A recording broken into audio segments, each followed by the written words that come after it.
Tick-tock, time to rock. Good evening, good morning, good afternoon to everyone who's watching from all over the world. It's your friendly neighborhood philosopher here, D. Wood.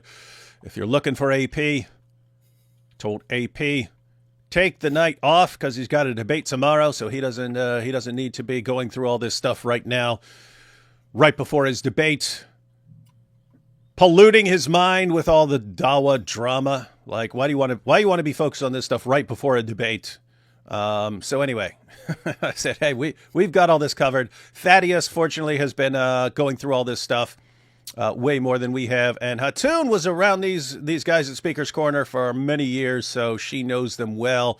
So we've actually we've got a better lineup than AP would be anyway on this particular topic. Anyway, a while back, we were trying to keep everyone up to date on the stuff as it was coming out, but it was like daily, and it was like both sides posting videos and both sides posting messages and so on, and it was too much to keep up with, so we gave up and did other stuff. But we do want to give everyone a big update here on what's been going on, because Thaddeus, and you've been going through this, it's actually hard. It reminds me of the Andrew Tate thing, where if you're not paying close attention to the evidence and so on, and you're just kind of listening to what everyone is saying, well, if he has a ton of people saying, oh, there's no evidence, there's no charges, this has been all thrown out and so on, and you hear, that's all you see is people saying that sort of stuff. And then you'll see like occasionally one or two channels saying, no, that's all false. You don't know what to believe here.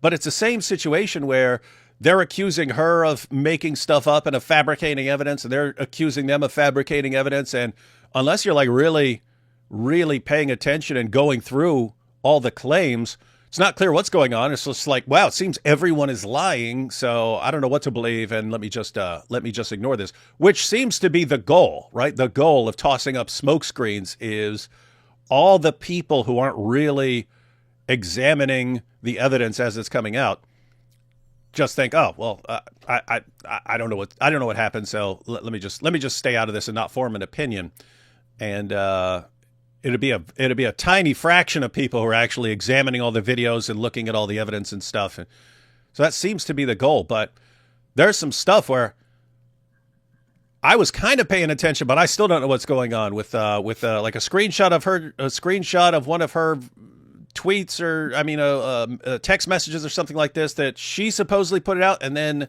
everyone said she's lying and she's fabricating evidence. And then even AP was like, hey man, they got screenshots showing that she's lying and making stuff up.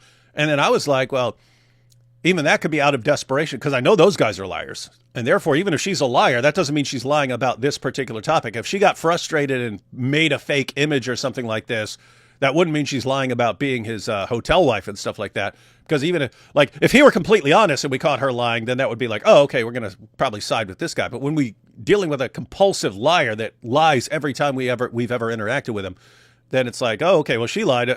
That doesn't mean he's telling the truth, because he's a compulsive liar too. But then it comes out, no, maybe she didn't even post that, and they fabricated the evidence that they say she fabricated. And it's all just a real messed up situation. So we're actually going to go through this stuff, ladies and gentlemen. Thaddeus has been going through it all, and again, Hatun's been dealing with these guys for a long time. But Thaddeus, before we actually get into the evidence, why don't you give people a quick introduction to what you do and why you're interested in this particular topic and why you've actually been going through it? Because I'm glad someone is. 'Cause that's the thing. It's just too time consuming for everyone to really be going through all this stuff, and they know that, why they want to keep throwing up the smoke screens. Yeah, absolutely. So I'm a Christian. I run a apologetics and polemics channel focused on outreach to Muslims. Lately, this has been pretty much the only thing I've been focusing on. It is, as you say, pretty much a full-time endeavor to keep up with all the developments in the Mohammed Hijab, Ali Dawah, Aisha situation. So I've been keeping a close eye on that, kind of digging into it, looking at the evidence and evaluating things. When that screenshot came out, I said, well, maybe she did fake a screenshot of a conversation. Like maybe she was trying to recall the conversation and recreate it because it had been deleted, because Hijab had all the messages set to auto delete after 24 hours. So if you weren't mistrusting him at the time, you wouldn't have had screenshots. But then it turns out when you dig into it that it was 100% proof that it was faked, not by Aisha, but by the person who circled her air because they messed up when they put together their little fake screenshot and put things in the wrong order. And so it looks like it's supposed to be a screenshot of a YouTube video, but the YouTube overlay is over the top of the circle that they did. So it was definitely faked by someone in Hijab's circle, whether that's Ali Dawah or someone else. Hard to say, but definitely someone in his circle faked that screenshot. So you got to wonder what the desperation here is. If they're, oh, you know, she's the one, you can't believe her. Look, she's faking stuff, and then they're faking it. So if they're faking it and they're telling you not to believe the person who's faking stuff, I guess we shouldn't believe them. I have to say, as far as why they're going all out, right? So Mohammed Hijab has been defending this stuff for years, saying, of course, you can lie to your first wife and have a secret second wife, and he's been defending all this stuff for years. So when it actually gets exposed and, hey, you've got this secret second wife, and apparently multiple secret second wives, because they're aware of the Sheikh performing multiple secret second wife marriages with him, at least as I recall, why does he want to deny it? You've been defending it as completely compatible with Islam for years. Then someone says, hey, you're doing it. And no, I didn't do it. It's like, why are you denying it? I think the issue is, as far as them going to war, because you'd sit here wondering, wait a minute, if these guys are actually fabricating, like they're taking a screenshot from one of her videos, from one of her texts, and then doctoring it to make it obviously fake, and then posting it and saying she posted this and so on. Okay, whoever's doing that knows that he's lying about her. Whoever's doing that knows that he's fabricating evidence against her to discredit her, and he knows he's lying about it. And this is someone in Ali Dawah and Mohammed Hijab circles. And it's like, you know you're lying against a woman to cover up something that one of your Dawah bros did. You know that. And you're doing it anyway. And then they all jump in on it. You think, why would they be that desperate to just flat out lie about a woman? And I'm thinking it's because this probably goes on a lot behind the scenes, and they're trying to set an example, like, do not cross us. All you secret second wives, third wives, fourth wives, hotel wives, mutta wives, misyar wives, all of you, do not get the idea that you can come forward with this stuff, because we will destroy you. And there are no holds barred with us. There are no holds barred with us.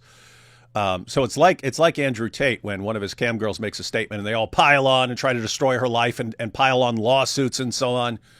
So they're trying to set an example for anyone else who might be thinking about coming forward. Don't even try it. Give that up. It's not worth it.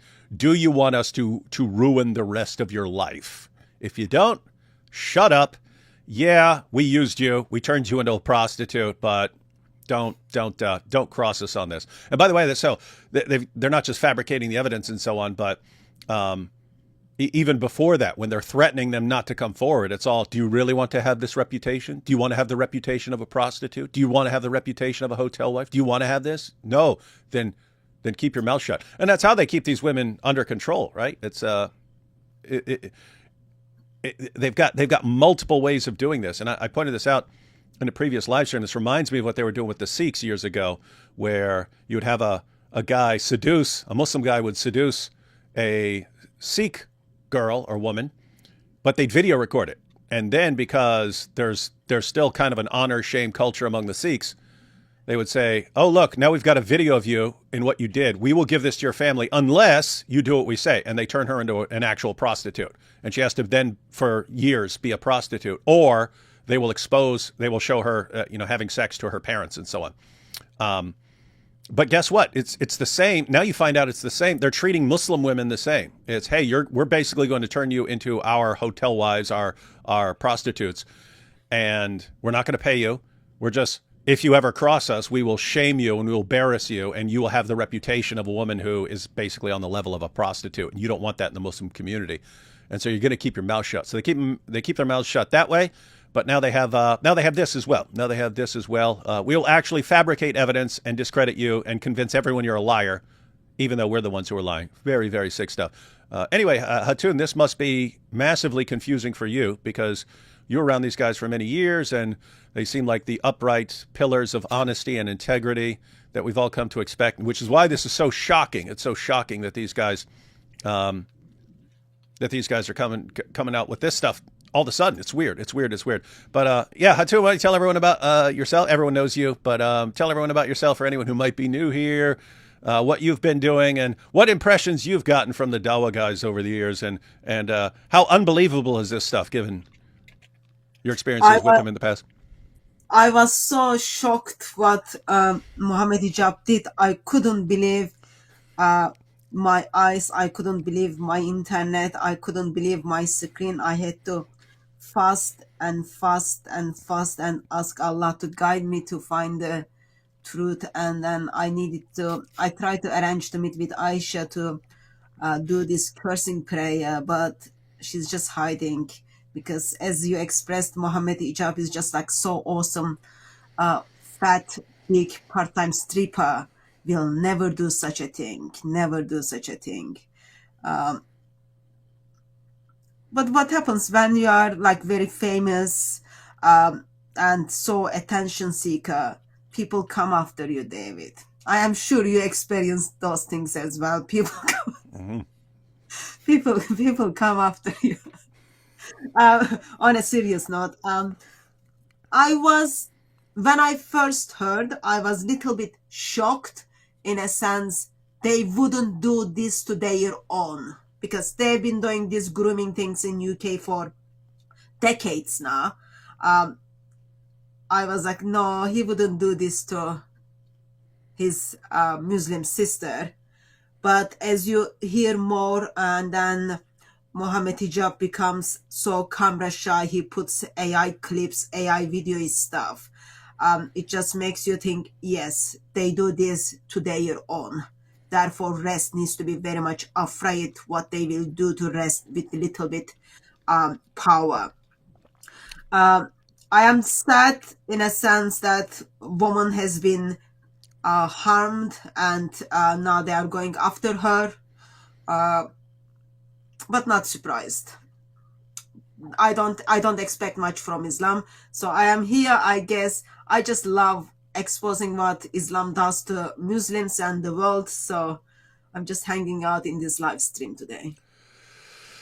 While along those lines, we have here from Dragon, you guys got nothing else except criticism of Islam. What can we do if Islam is screaming out and then saying, criticize me, I am one of the most awful religion in the world?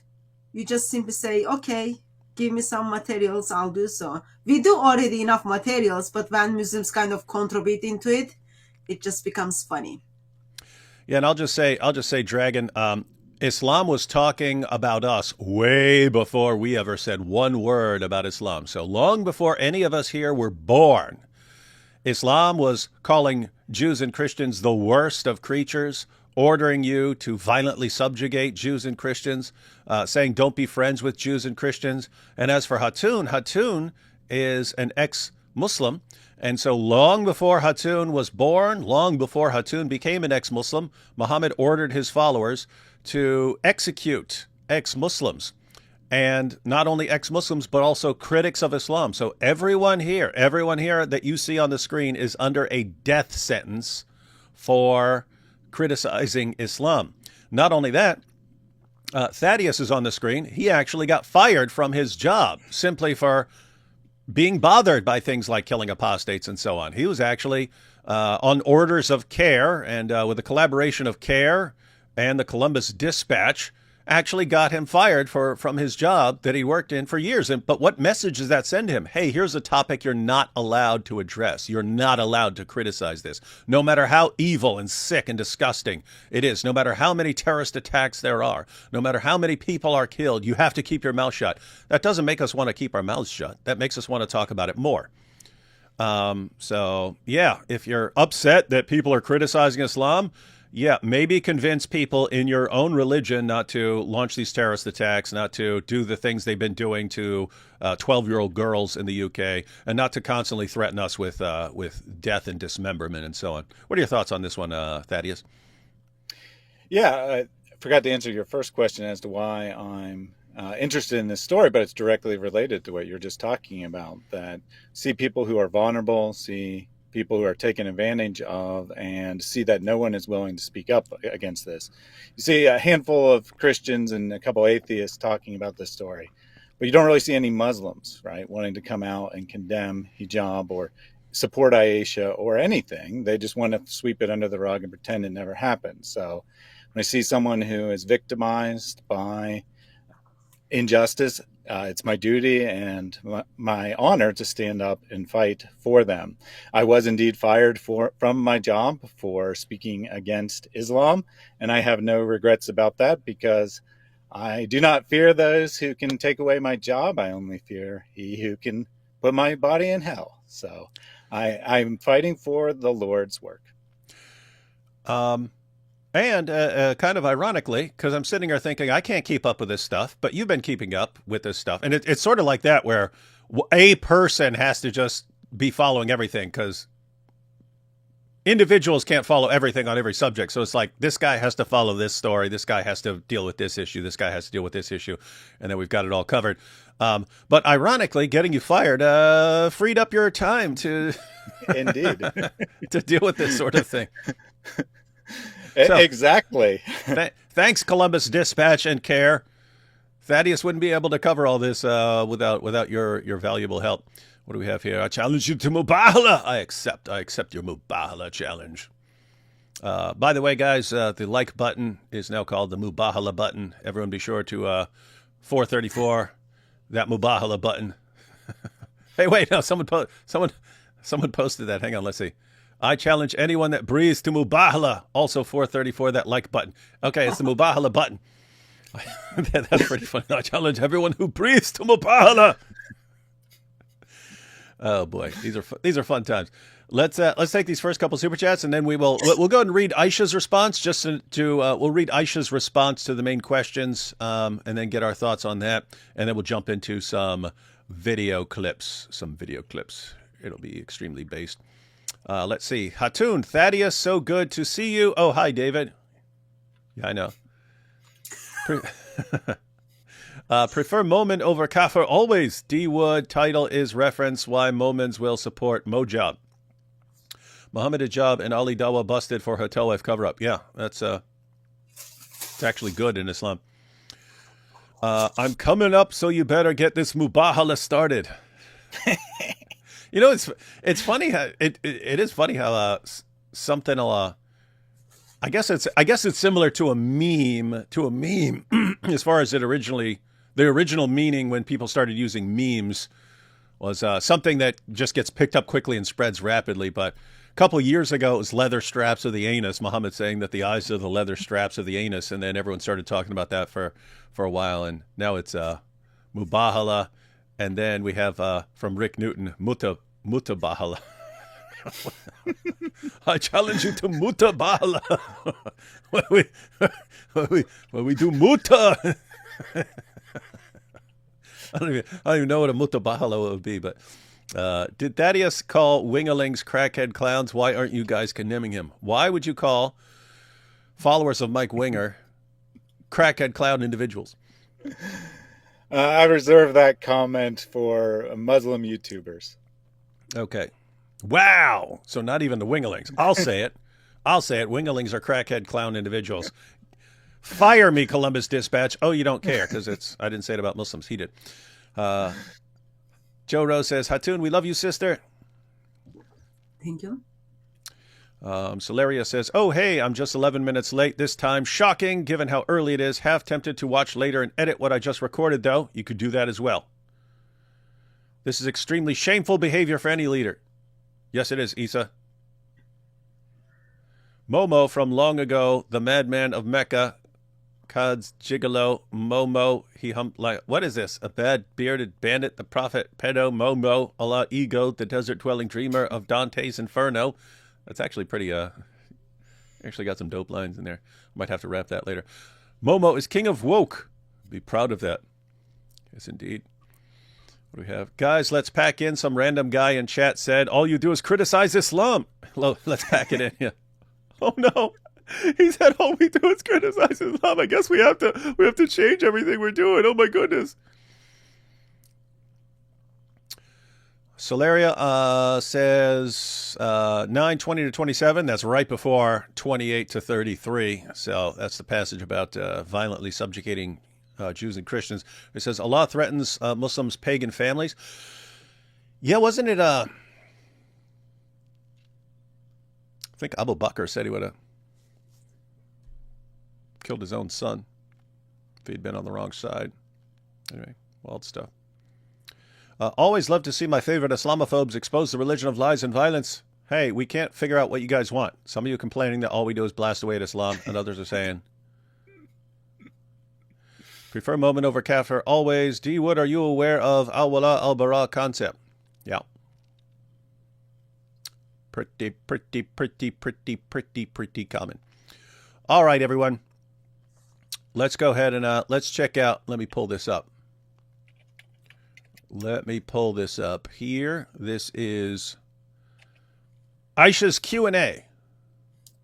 So Aisha is Muhammad's ex-wife. Not a normal wife. She had apparently agreed to be a secret second wife. Mohammed Hijab has defended the concept of secret second wives. But let's go ahead and read through this. So this is from Behind Veils, and they gave her answers to some of the objections that are popping up.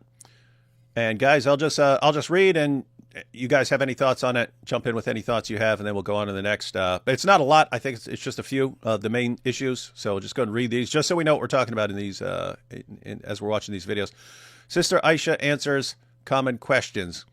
Why did I come out publicly? So that would be a main one. Why don't you just keep this to yourself, or why don't you keep this behind the scenes or something like this?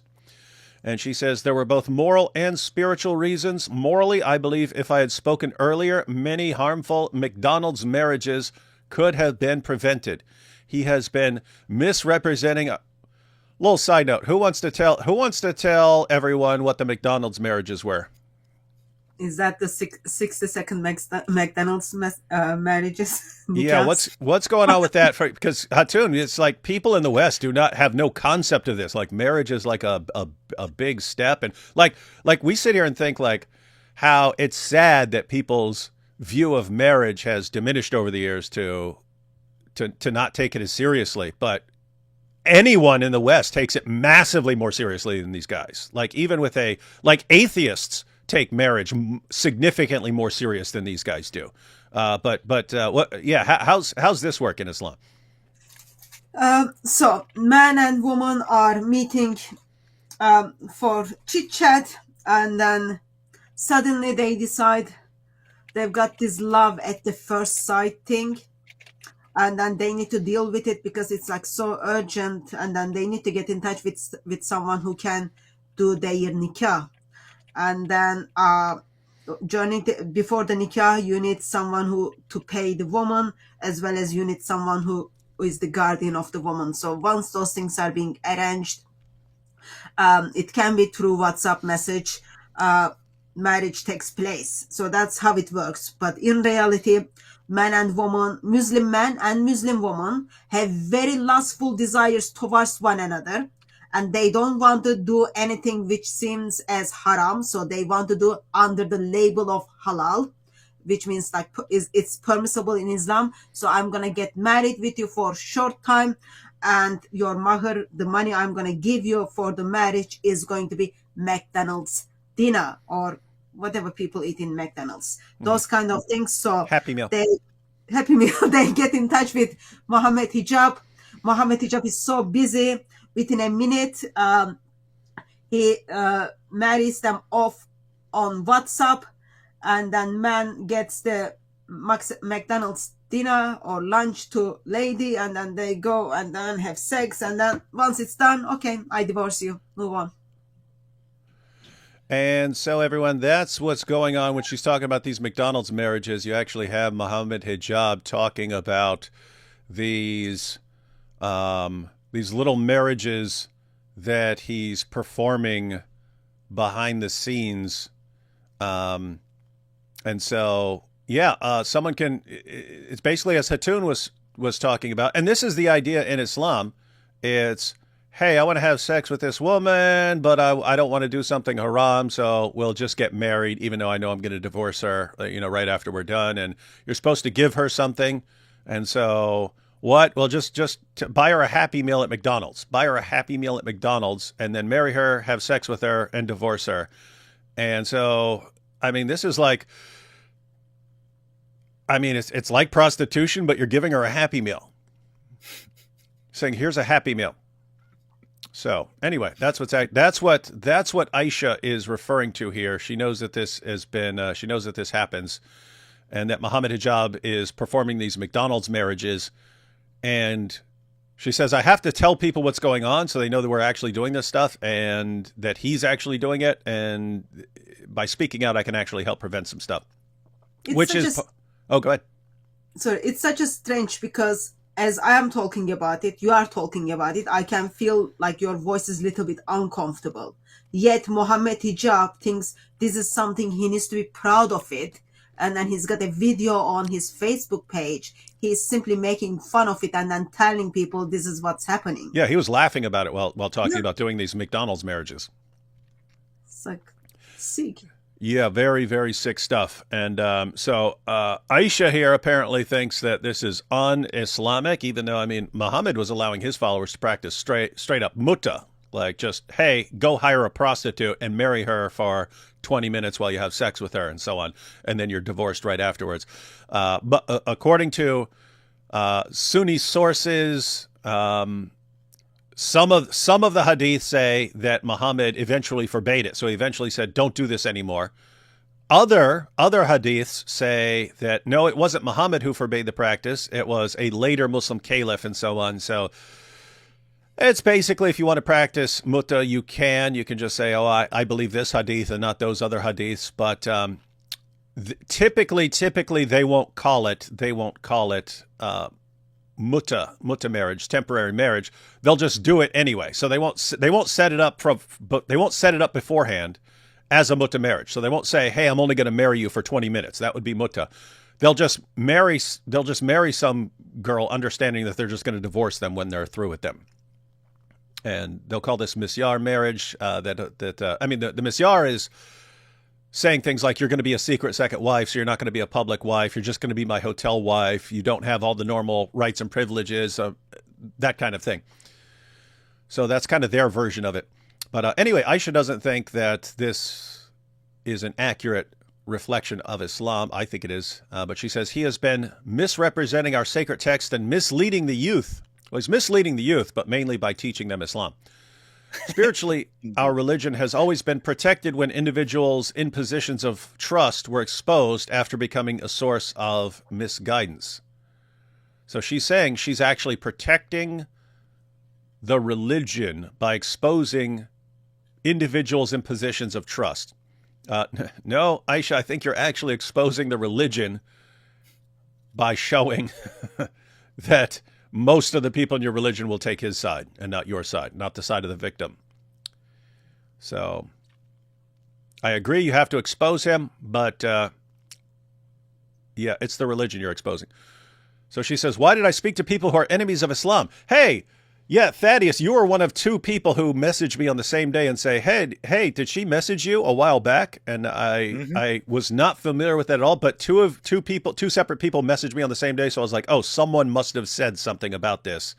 But I had no clue what it was talking about. And I forget if it was you or the other person who messaged me, but shared links to where she had apparently messaged me on Twitter. And I didn't see it because, I get hundreds of messages on Twitter every day.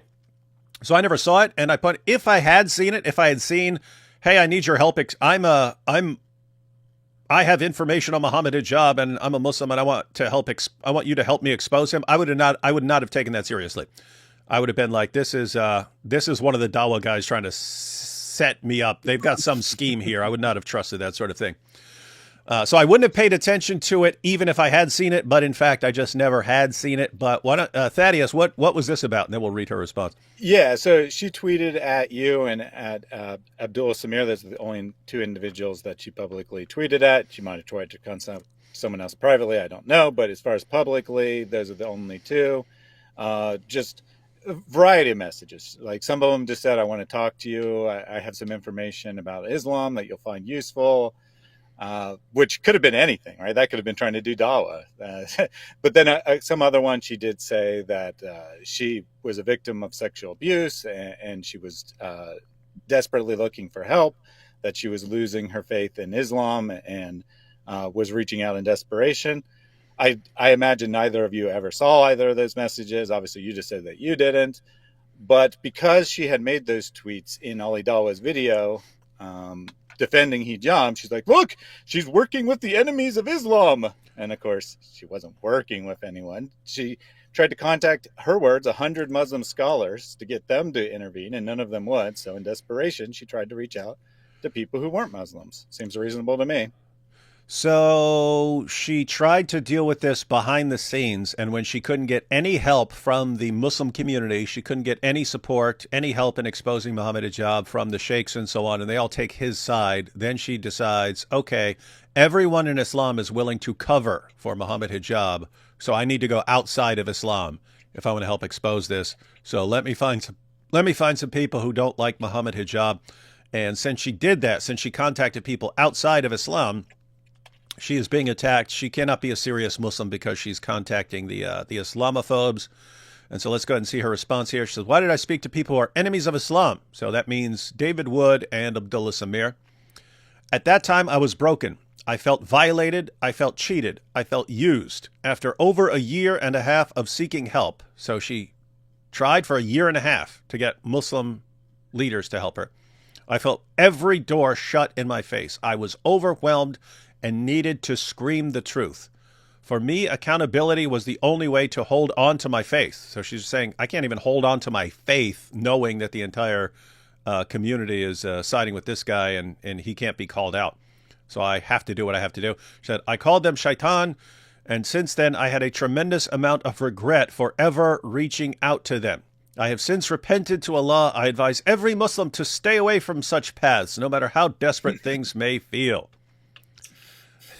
So even if every door in the Ummah is slammed in your face and everyone agrees we will protect the abusers and not the victims, even under such circumstances, do not go to people like David Wood and Abdullah Samir. And Aisha, I would agree with you that from an Islamic perspective, yep, you should not be going with us.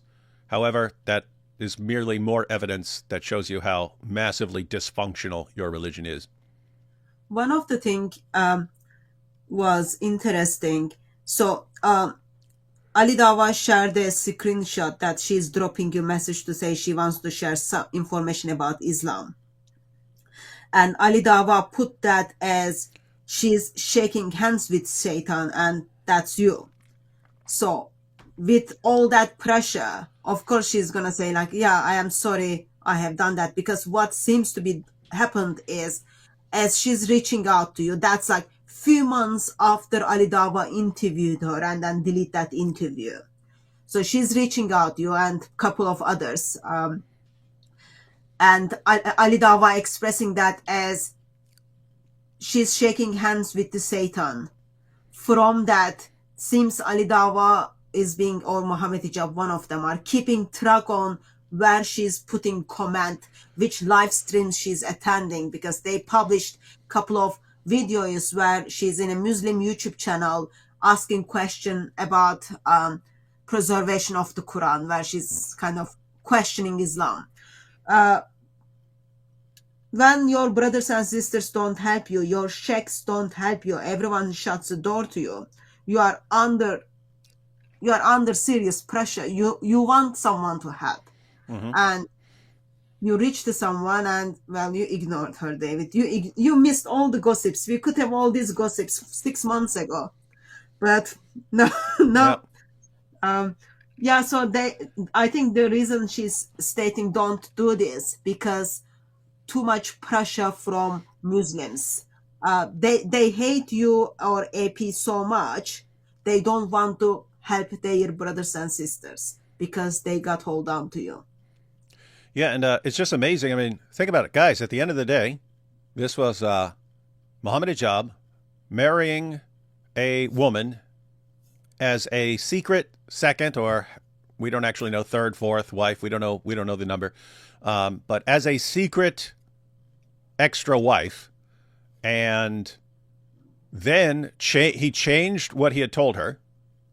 So he changed the agreement, and then when she gets upset and believes that he has ruined her life, she goes to other Muslims for help, and they all slam the door in her face. Yeah. And this causes her to doubt to the point where she was apparently doubting Islam, thinking, how can the truth produce this? Which is one of our common objections. How can this be the truth? It produces nothing but lies and perversion and so on. How can this be the truth from God? But she's apparently recognizing that and then having doubts about Islam. But then when someone actually comes to her aid, so behind veils, eventually you get to some Muslims who are willing to call these guys out. That actually makes her think, oh, maybe Islam doesn't just produce the kind of Dawah guys and their supporters. Maybe it does have some goodness. So maybe Islam is true and maybe her doubts are going away. And then, but then she's being attacked for ever contacting us. How can you be a serious Muslim when you contacted these guys? And how is all of this being used? To help Mohammed Hijab cover up what he did. Yeah. And so that's how it works. That's how it works, everyone. You can have guys lying to women, lying about what they've done and all this sort of thing. And then they'll use anything the woman has ever done to discredit her, even though it's the guy who is doing this stuff. And they'll use this. But anyway, so now we get into her actual claims, because some people are confused about what she's actually claiming here and where they're disagreeing. So here she's answering that. Did I agree to secrecy? Meaning, did she agree to be a secret second wife? Did she agree to keep their relationship a secret? She says, the only form of secrecy I accepted. So this would have been before they got married. This would have been, hey, if you're going to be my wife, we're going to keep this some level of a secret. And so what did she actually agree to? Guys, so that's important. If you're going to be a misyar wife, if you're renouncing some of your rights as a wife, you're supposed to agree on that beforehand, not have a guy tell you about this later, even though Muhammad did. But let's see. The only form of secrecy I accepted was not informing his other family, as that is what he demanded of me. So Mohammed Hijab said, hey, I have my family, I have my wife, and you have to keep your mouth shut or my wife will find out about it, and that will get me in trouble. He had promised a marital home, a shared life, and family involvement. What he asked for after the marriage was completely different and not what we originally discussed. So this is her claim. This is one of the big disputes. She's saying she agreed to be a secret second wife, but even though he's saying, hey, you have to keep this secret from my family, I'm going to provide for you. I'm going to have a home. I'm going to spend time with you. We are going to share lives together. I am going to be involved with your family. So that's what he agreed to beforehand. Then after they get married, and he has sex with her in the hotel, she says what he asked for after the marriage is completely different and not what we originally discussed. So after the marriage, it's I'm not going to provide a home. I'm not going to have a shared life. I'm not going to be involved with your family. We're not going to have kids. I'm only going to have sex with you in a hotel, and I'm not going to provide anything for you. That's what upset her. Go ahead. Before she was about to become another wife. After the nikah, she become misyar wife. Mm-hmm. Because she's asked. There were communications where she was talking about like, oh, she will be like second or third because Mohammed Hijab apparently had another second wives before. As long as you don't tell my wife, everything will be okay. Because previous his ex-wife, second wife told his wife, and then there was lots of tension. So he wants to not go through that again. Therefore, keep it secret from my wife, my first wife.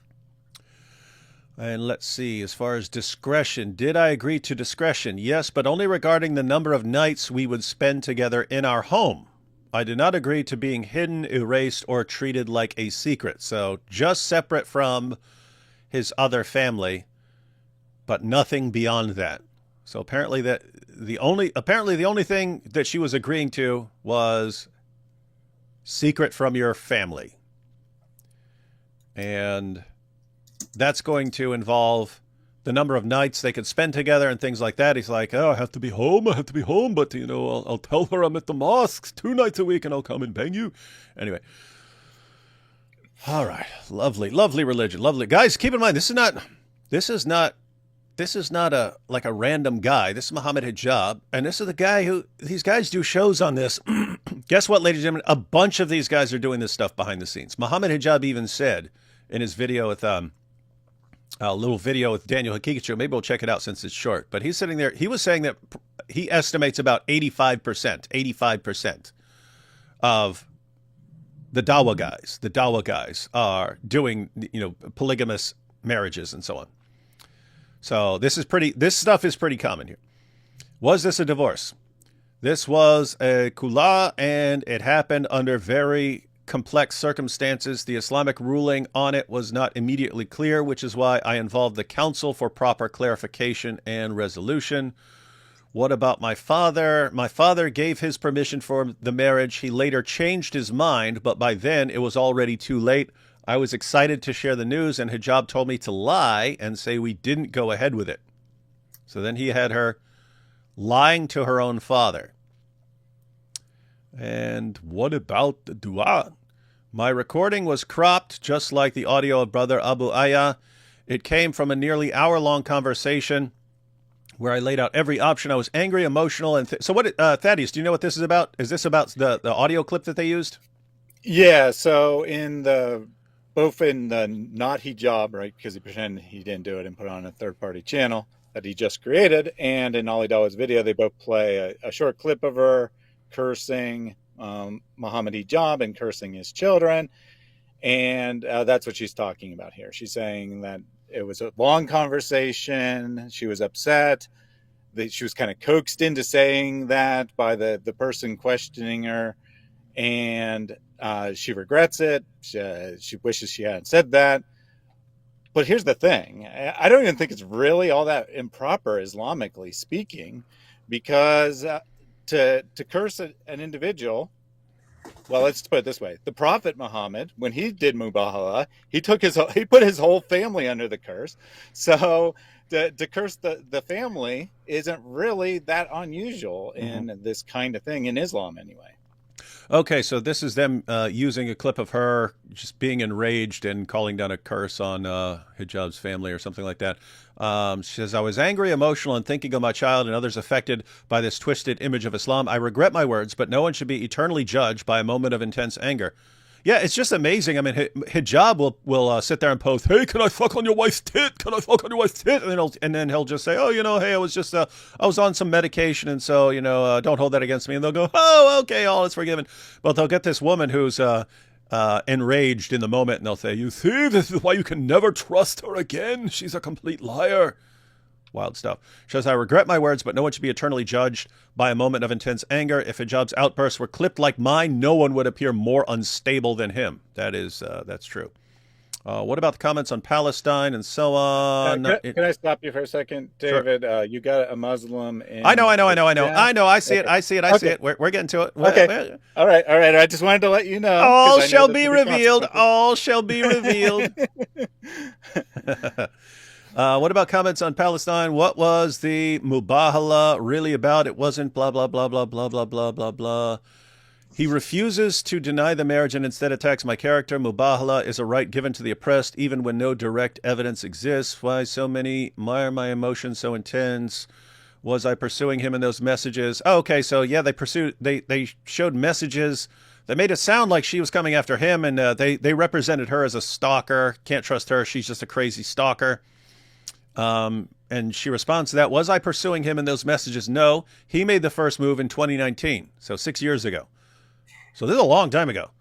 The messages they shared came after a call. I retracted what I said, acknowledging I was speaking emotionally. Ali trying to paint me as mentally unstable was beyond what I expected. If I'm a liar, show proof, but there is none, only deflection. Okay, here we go. What is your main case against Mohammed Hijab? I aim to prove he is unworthy of trust. Yeah, you'd think so. And I don't know why it would take this. I mean, we've seen this guy defending lying for years. You can lie in this case and you can lie there, and here's a good place to lie, and I lie and I lie and I lie. And everyone who's interacted with him is like, this guy's a complete liar. And yet they just mindlessly trust him. And so she's pointing out, look, this is how he treats a woman. So he's completely he demonstrated in his marriage that he's completely unworthy of trust because he lied to me, said this is how he's going to treat me, and then that's the opposite of how he treated me. And then when I try to bring it forward, he lies about me and tries to discredit me. So this is not someone anyone should be trusting. He's in it for himself. He's a narcissist. So she says, I aim to prove he is unworthy of trust. Here's why. Fabricated screenshots to mislead.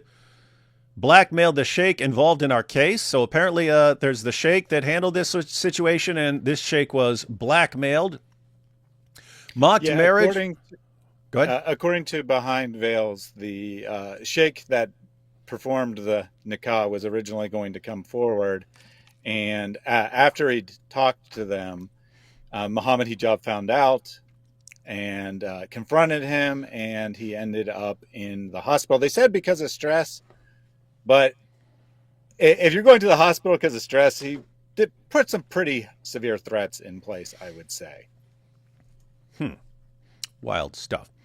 Let's see. Mocked marriage with the McDonald's nikah. Yeah, he did that. Distorted rulings by ignoring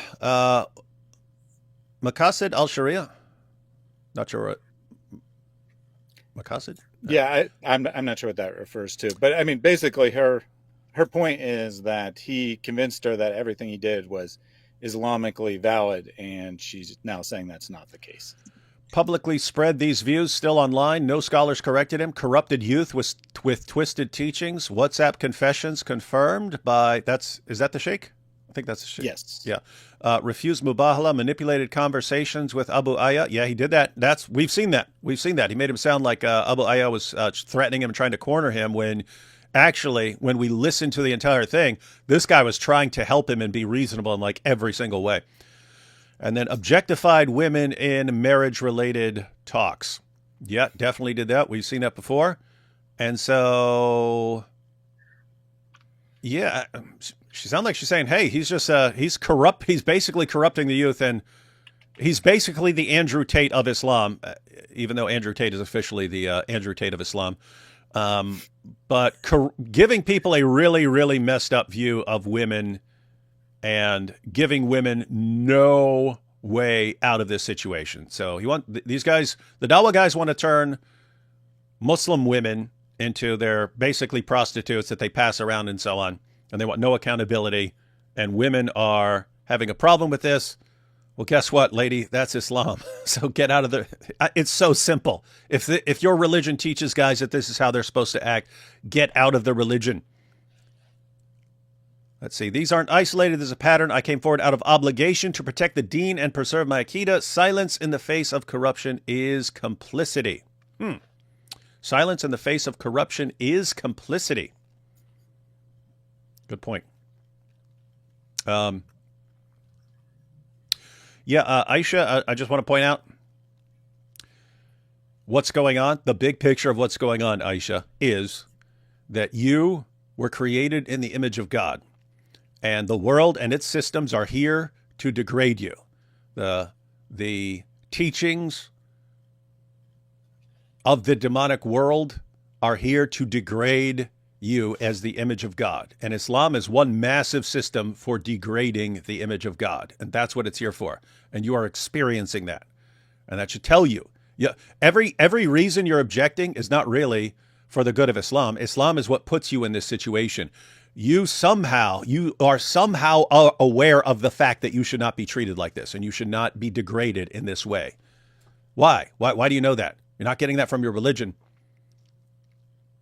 You just somehow know that you are made for something better than all of this. And somehow you're rushing to Islam and trying to defend Islam in all of this.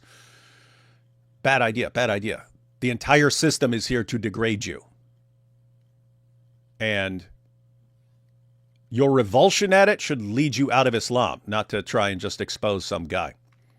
In other words, expose the source. And that would be Muhammad, but also the demons that were influencing Muhammad. All right, so here we have, this is what you're talking about? Mohammed Afridi says, tell Hatun, TCCI Ministries, she will be delete. Her days numbered. Hatun, I've been requested by Mohammed Afridi to point out that you will be delete. Your days numbered.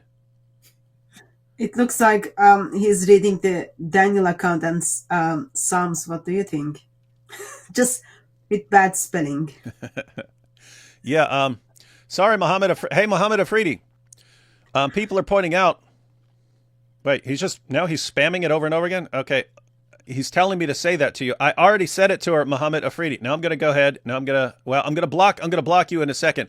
But people are saying they're going to report him, and he's saying, I'm in Pakistan. What can you do to me? Yeah. Even in England, police doesn't do anything. So in Pakistan, he is safe. No worries. Mohammed Afridi feels safe and comfortable. Police is not going to bother to come after you. They've got bigger things to do. They need to put people in jail simply shouting at the building or those kind of things. So you are safe. You are safe. But if I was you, I would be very much stressed. I am very much aware that my days are numbered, but I am clothed under the Jesus's righteousness versus your days look sleepy towards judgment and it doesn't look very good for you. Since you are talking about my days are numbered, before those numbers finish, this is brand newly done book. Let me put it this way. I don't know which way. I'll put it this way. This is newly done. This is newly done just for certain Muslims in my area. I just wanted to take a piece for you. So like this? Gentle. Do it gentle, David. Oh, okay. You need to do it gentle. Don't hurt the feelings of the book. Gentle. Let it suffer slowly. And just act on it. So I think we will see you in front of Lord Jesus Christ on the day of judgment while I am dressed in righteousness. You will be just heading your way to Muhammad, next to Muhammad in hell. Send me your address. I'll post this to you, Muhammad. It will be helpful. You can try to figure out the holes and then read a little bit of it. Yeah, so, hey, Mohammed Afridi, you're sitting here saying, you can't do anything to me. No, you're right. We can just do stuff to your book. But and I don't want to do anything to him anyway. His book is more than enough. Yeah, what makes you think we're worried about doing anything to you? Get on the line. I've got lots of people before you. I need to do things. Hey, Mohammed Afridi, you have any final message before I block you?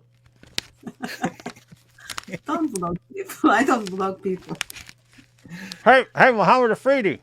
Well, they become a distraction. Hey, Mohammed Afridi, post. I'll give you a chance to post one last message before I block you. Anything you want, man. Anything you want. Post it. I'll send you some dates so that you don't get harmed from that Quran, David. Yeah, Hatun is pointing out that according to Muhammad, if you eat 7 ajwa dates in the morning, you're protected from poison, therefore I'd be safe if I eat the ajwa dates. Time's running up, Mohammed Afridi. Come on, man, I'm almost done with the page.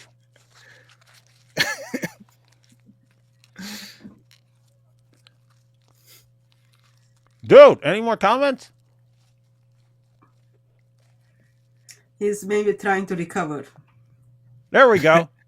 Hey, okay. We got the final comment from him, and I'll go ahead and delete. I'll go ahead and delete him after this. What a dumb comment, man. You had one shot. Your final response is y'all are cow reeds. What the heck is a cow reed? Is that a Pakistani thing? All right, now you're blocked because we don't have time for this. We're trying to expose your religion and what it causes, and you're sitting here just wasting everyone's time. Where'd that comment go? We'll put it up on the screen because I said I would. Where'd it go?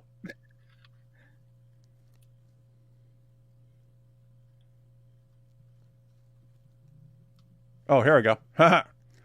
Your is Khalid's. I might be upset if I knew that what the heck that was. But I don't know. That might be Pakistani for you guys are the greatest things in the whole world. We don't know what that means, man. We take it as a compliment. Thank you. We'll assume that you mean you guys are extremely awesome and based and epic. Yeah.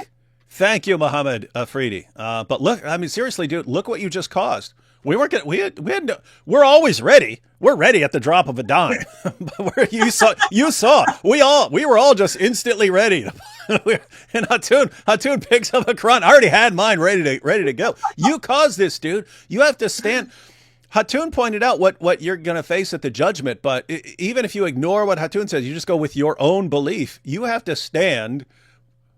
You believe that you have to stand before Allah and say, hey, Allah, I knew I was talking to people who have an extremely itchy trigger finger and will instantly start ripping the Quran, eating the Quran, all this stuff. And they do this, especially if I'm going to threaten someone like Hatun, in a heartbeat. And you knew that and you did it anyway. So you were basically saying, please, people, please desecrate my book. And Allah's going to want to know why you did that. Do you have a good answer? Oh, we can't hear you anymore. I blocked you. You can't speak now. All right. Fun times. Isn't it good to be in these times? Oh, boy. We are Khalids. Is it Khalids or Khalids? I don't know.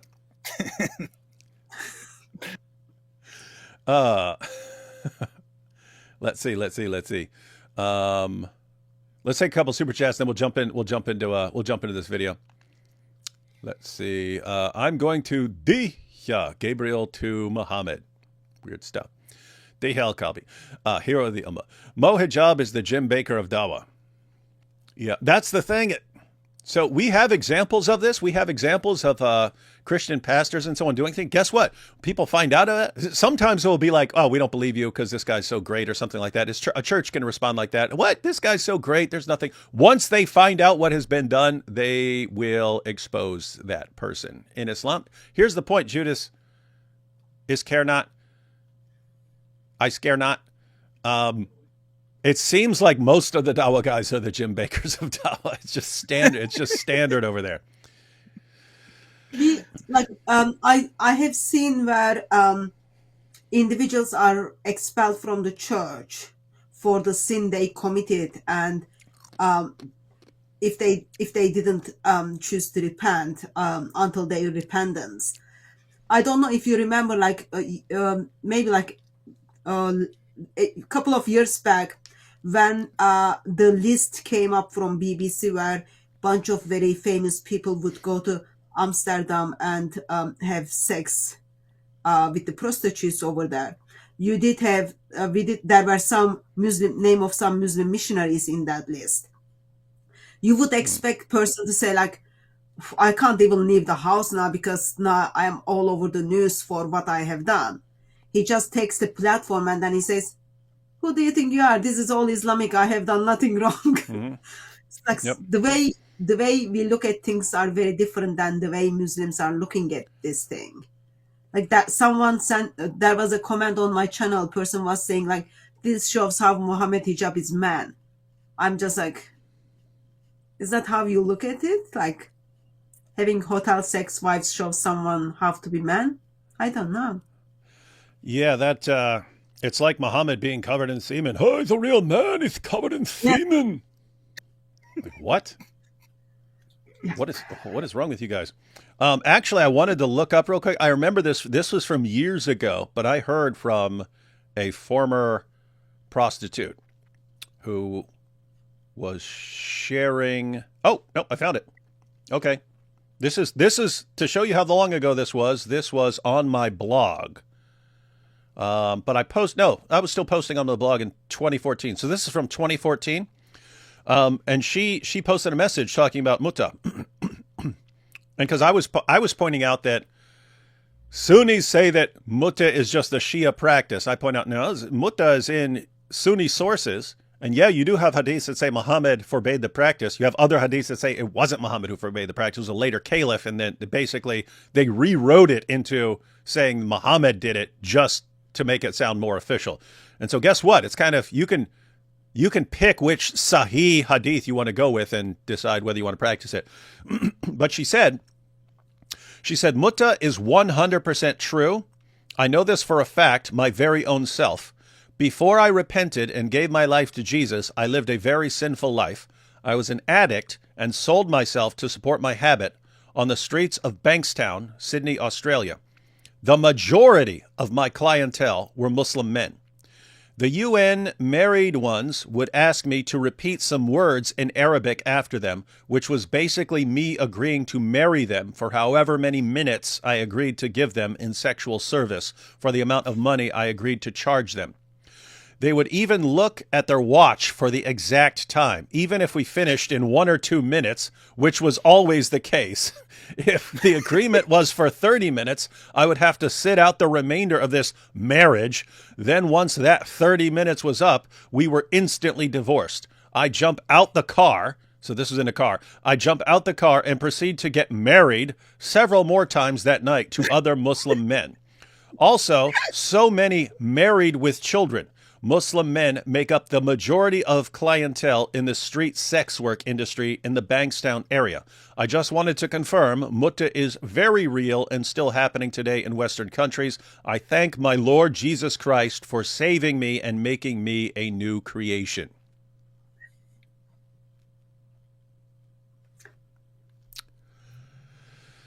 Well, there you have a big distinguishing feature between Islam and Christianity. Yeah. By the way, it makes perfect sense for the left to mindlessly support Islam because both are religions of false victimhood and rabid suppression of the truth. Yeah, Thaddeus, I was thinking as we were responding to that death threat against Hatun, if CARE, the Council on American Islamic Relations, and Deny King, who was the reporter who exposed you for you were actually responding to something that Ali Dawah said, but they made it look like you're the most evil person in the world. If they were watching it, Deny King, the Columbus Dispatch, and CARE were watching what just happened, what do you think would bother them more? A person threatening Hatun with death, or us responding by saying, hey, if you're going to threaten people with death, we know you have no concept of accountability or thinking that that's wrong to do in your religion. So all we can do is try to keep you from doing it by desecrating the Quran, which should make you stop. If you find out that your actions are leading to something negative against your religion in Islam, you're supposed to stop. So we have learned from the Quran itself that this is the way to get people to stop certain kinds of behavior. What would CARE and Deny King and the Columbus Dispatch be more upset about? This guy threatening Hatun with death, or us trying to make him stop threatening Hatun with death by doing something that in his religion is supposed to make him stop? What's going to upset them most? Oh, I mean, it's definitely going to be ripping but the Quran. That I can see the headline in the Columbus Dispatch now. Community Shelter Board employee rips up Quran. And his friend chews a page of the Quran, right? Mm-hmm. And that's what the headline would be. And then you'd read the article and be like, for no apparent reason, he just started ripping up a Quran. And we can't figure out why he did it. He must just be a giant Islamophobe. Look, we interviewed an expert who looked at none of the context, and they said this is a highly disturbing thing. And by the way, he also talked to Robert Spencer once, and as we all know, Robert Spencer is an international terrorist, so therefore he should be fired from his job. He is not fit. He can't be trusted to hold any job anywhere in the world. That's what the article would say. Yeah, and matter of fact, if you hadn't been fired already, they would be using this right against you, like right now. They would be posting, as you pointed out, they would be posting an article saying this is why this man needs to be fired. When look at the big picture, guys. We're trying to stop these guys from threatening people with death, and we know we can't count on the Columbus Dispatch or CARE to do any of that stuff. You guys help them. And so Yeah, you're not allowed to respond. What's the takeaway message that we're supposed to take away from them? It's that we are not allowed to respond. If they're threatening people with death or even killing people, we're supposed to keep our mouths shut. No. Sorry.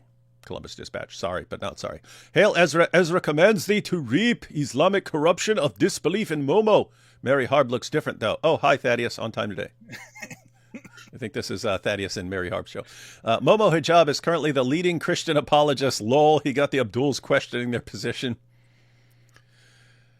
Yeah, every time we post something about Mohammed Hijab now all I see is Mohammed Hijab got my friend to leave Islam. Mohammed Hijab convinced my friend to become a Christian. All this stuff, and I don't know how much of it to take seriously and how much of it is joking, but I assume some of it's pretty serious because people are seeing this stuff.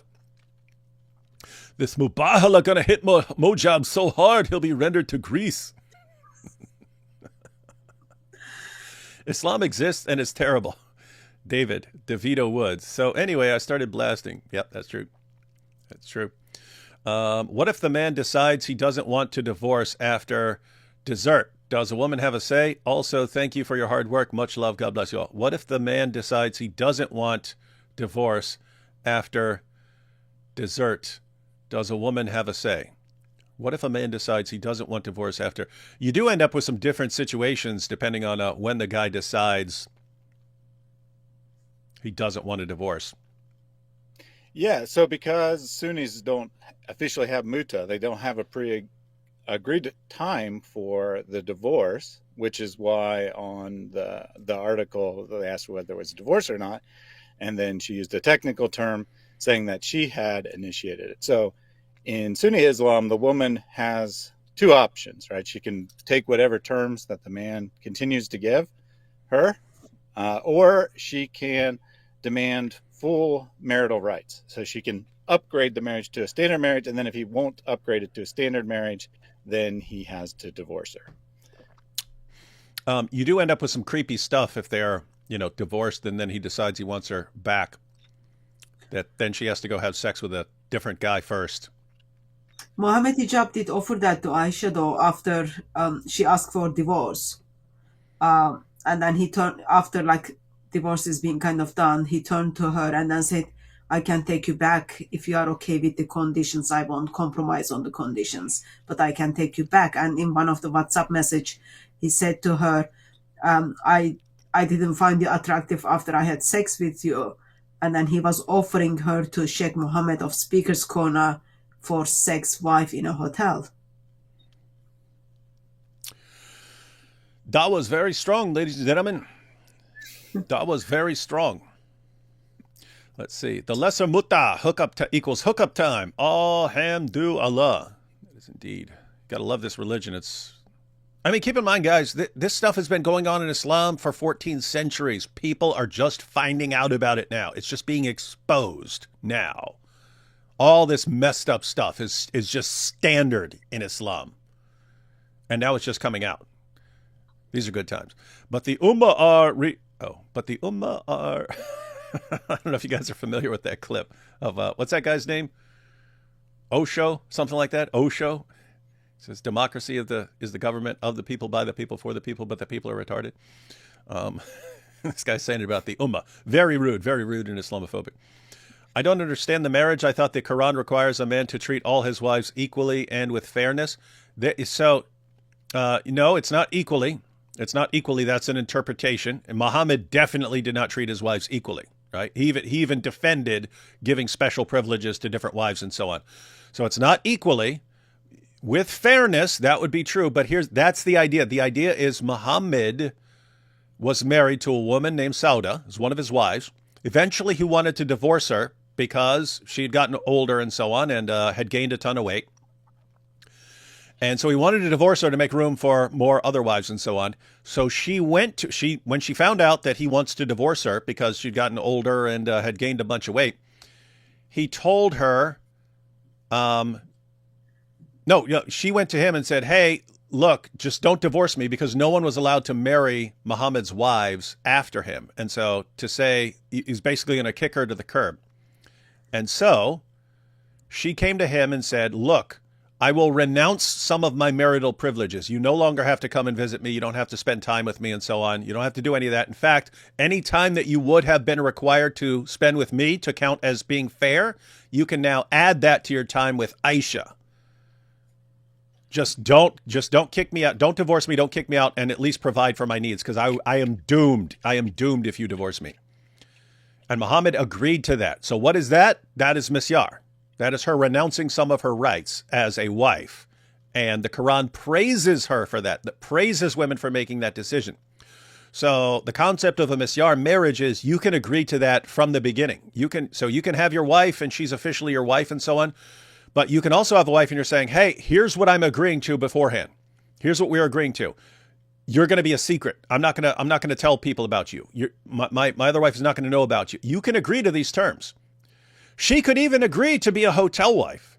She could agree to be a hotel wife. All you are is my wife in the hotel. She could agree to that. And guess what? As far as fairness, well, she agreed to it. So you're being fair. So that's the idea behind all this stuff. It's just really creepy. She is a homewrecker. Can't feel sorry for her either. Might just be me, though. Discussing from both sides. Not in Islam. You don't. If you're a second or third or fourth wife, you're not viewing yourself as a homewrecker. I mean, were Muhammad's extra wives homewreckers? They don't view it like that. You're viewing it like that from a non-Muslim perspective. From a Muslim perspective, she's a second or third or fourth wife. I agree. It's disgusting, though. Momo Aisha Ali, when does Diha enter the ring? No one knows. God bless you all. Thank you, Assyrian Calvinist. Let's see. That Muhammad Afridi guy should know that everyone's days are numbered, and one day when he is gone, he will be judged for his actions here on this earth. Gonna go buy a Quran for cat litter now. Dude, see what you caused. Muhammad Afridi, we know you're still watching. Look what you caused. This guy... Trey wasn't going to use the Quran for cat litter. Now he is. All because of you, your decisions. Isn't that interesting? This dude, Muhammad Afridi, is doomed from a Christian perspective, and he's doomed from an Islamic perspective. Either way, he's doomed. Doomed's doomed. That's the Muhammad Afridi dilemma. Leaving the Mo cult isn't so easy, even in UK, where honoring unaliving is happening. It's such an evil religion, revoltingly repulsive. It's actually a huge problem that here's the thing. You know, we think, oh, you're in a Western nation, you're safe if you leave your religion or something like that. If you're in London, right? If you're a Muslim in London, you decide that this is false. What do you do? Like, what do you do? Just, oh, I don't believe in this religion anymore. You're surrounded. You are surrounded. Even if they don't kill you, your life is going to be pretty darn miserable. They're going to come at you really hard. And so and we think it's easy. We'll just move somewhere else. Really, where? I mean, yeah, you can just pack your bags and move out to some rural area. This stuff is hard. That's not something easy. It's not something easy to do. And so Islam is trying to grow rapidly enough to where they can make it to where ex-Muslims are going to keep their mouths shut. Dubs to the dizzle, the hizzle, and the tizzle. Thaddeus, the tizzle. CC, you both will spend years in, what is CC? Capturing Christianity? Maybe months after marriage prep. Might enter the... Oh, it's just talking about how stuff is not taken seriously in Islam. Dawah just, I think it's probably Catholic Church. Yeah. CC. Catholic Church, yeah. So saying, hey, it's basically saying, hey, take this very seriously. And in Islam, say Shahada, buy Big Mac, Nika Mutta, but they civilize us. Yeah, that's the thing. You got all these videos. We're going to civilize them. And you're looking at what they're doing. My goodness, what a religion, man. Oh, it's a super sticker. Lemon character and baby lemon twirling around the air, hugging. Thank you. Let's see. Muhammad Afridi, how dare you, you kafir. I challenge you to muwingala. Look at what you made this better. Look at what you did. Muwingala. Imam McDonald's, if Imam McDonald's officiate the marriage in the hotel. Yeah, we need Imam Ronald McDonald. We need a Ronald McDonald costume, and we have Imam Sheikh Ronald McDonald doing all the the Misyar marriages at the hotel. Oh boy. It's funny, we can laugh about this stuff, but this is like screwed up, messed up stuff. That what's the joke about your religion, guys? That Ronald McDonald is your sheikh handling mutta parties at the hotel and showing up with the Happy Meals for the Mar. Austin says, y'all faster than a cowboy with a 6-shooter. Haha, you think the Islamists would learn at some point? That's true. Hatun, you are such an amazing warrior for Christ, a modern-day Deborah. May Christ Jesus use you in greater ways than you can imagine. Oh, hi, David. Thank you. Let's see. Listening to Quran ripping on premium headphones is worth it. Hatun is a master of Quran ripping. David is too brute. Yeah, we all have different styles, ladies and gentlemen. There are different styles of Quran desecration. Thaddeus, I do halal. yeah. Thaddeus, you literally lost your job for the sake of righteousness. You are a blessing of an example for Christians everywhere. Oh, hi, David. Thank you. Opens up stream. First thing I see is D. Wood eating the Quran like a giraffe. Others eating pages civilly. Is this what Islam does to your brain?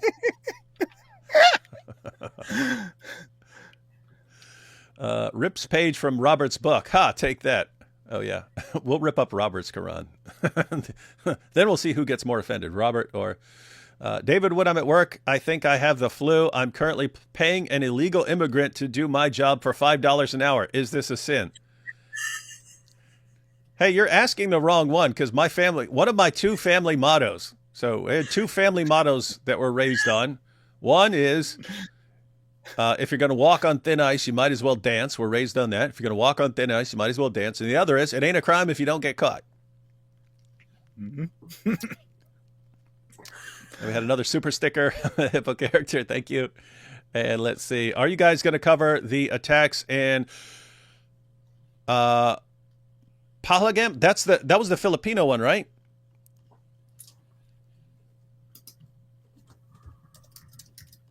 Oh, no. Yeah. Okay, that's the Kashmir. We covered that on. I wasn't sure whether there was a Filipino thing last night, but I was told that wasn't terrorism, where someone plowed into a crowd. But yeah, the Kashmir ones. Yeah, we covered that on This Week in Jihad. If there's more to cover, we can cover that in a live stream. But yeah, Robert and I talked about that Wednesday on This Week in Jihad. So that's on Robert's channel. Has anyone reported Mohammed Hijab to the police for trafficking and exploitation? He may have actually committed a crime. If he did, if anything he did is actually considered a crime, that would explain more of the Elon Musk thing when he was saying that Elon Musk is so scared of my powerful Dawah and for exposing his family that he's going to use his piles of wealth to frame me for a crime. That would mean that Mohammed Hijab actually thinks he could be charged with a crime over this stuff, and he was trying to cover ahead of time. And let's see here. McDonald's is the worst place to have a marriage. The shake machines are always broken. That's why we need some sort of yeah, guys, make it easier. Hey, we need to find someone who actually owns a McDonald's, and then to use it for a video where someone who walks up is like, I'll take what I was thinking. Yeah, I'll take a Happy Meal, 1 quickie mutta marriage, and chocolate shake. And we're ringing all that up, and then, yeah, Ronald McDonald, or you can have an actual shake machine. You go up to the shake machine. You got the double meaning of shake machine here, guys, because they have the actual like milkshake machine that has strawberry, vanilla, or chocolate. But yeah, you could have a different shake machine. You could have the shake machine, and then beside it is another shake machine. Anyone out there, manager of a McDonald's that we could use for a funny video? Because that would be pretty funny. We got to do something like that. And Aaron says, Matthew 28:18-20. Thanks. Awesome passage for everyone to read. Need to learn that. Thank you for all you guys do to expose the lies of false prophets. I look forward to meeting you all one glorious day. That's true. That's good. These are awesome times. These are awesome times, but there are awesome times way ahead. Do you have a good video refuting Joshua Little's dissertation on Aisha's age? I've said before, Steve, I'm actually fine with people taking Joshua Little's approach. So Joshua Little responds to Aisha's age He admits that there are literally hundreds of hadiths about Aisha's age. He thinks that his position is that the hadith, the entire system, is such a joke, that these hadiths are so massively unreliable that you can't trust them. And so you can't even trust what they say about Aisha's age. I pointed out, I'm fine. We could make this some sort of dilemma. And that's kind of what I did in my debate with Kenny Bomer, because we discussed this. But if you want to say that the hadith methodology is so ridiculously unreliable you can't believe it on basic information like this, I'm fine with that. Fine. Go that direction. Don't tell me we know anything about Muhammad, because we don't. Or you can say, if the hadith methodology is even remotely reliable, one of the things we know best is that Muhammad had sex with a 9-year-old girl, because it's all over the sources. So that's on Muslims. If Muslims want to take that approach, fine. Just don't tell me we know anything about your prophet. I think I need to find the clip, but I think I did watch a clip where a Muslim missionary was debunking Joshua Little on Aisha's age. That's always helpful. I think it was Farid, but I need to kind of remember who it was. So that's helpful video to use against him. Yeah, and guys, keep in mind, an Orthodox Sunni Muslim who knows how important their hadith methodology is, they have to reject that. They have to condemn that. They're not going to take that seriously. Who would take Joshua Little's response seriously? Well, people who don't care much about the methodology and just want to avoid the objection. Just real quick, David, I did a video with Mary that will be released shortly, proving from Islamic sources why you should trust that Aisha was a little girl. And yeah, that's the idea. Given them, I'm saying Joshua Little out the door. Yeah, so I just want to point out, I'm totally fine if someone wants to say our sources are all garbage and we reject them. What you can't allow is the picking and choosing. You can't allow, I don't like the stuff about Muhammad and Aisha, so I'll throw all those hundreds of hadiths out, but I'll assume that the methodology is reliable over here. That's not a good methodology. And so they want to pick and choose. And besides all that, guys, it's kind of irrelevant to the main issue. Even if you wanted to throw out Muhammad and Aisha, you still got the Quran. The Quran allows sex with prepubescent girls. And so then they have to reinterpret that and throw 14 centuries of Muslim scholars under the bus who all agreed on what that's saying. Here we have Sheikh Crackhead Clown Ronald McDonald of Islam drive through for you. Sheikh Crackhead Clown Ronald McDonald of Islam. Guys, it's almost to the point where I want to take out a loan and buy my own McDonald's just to make some of these videos.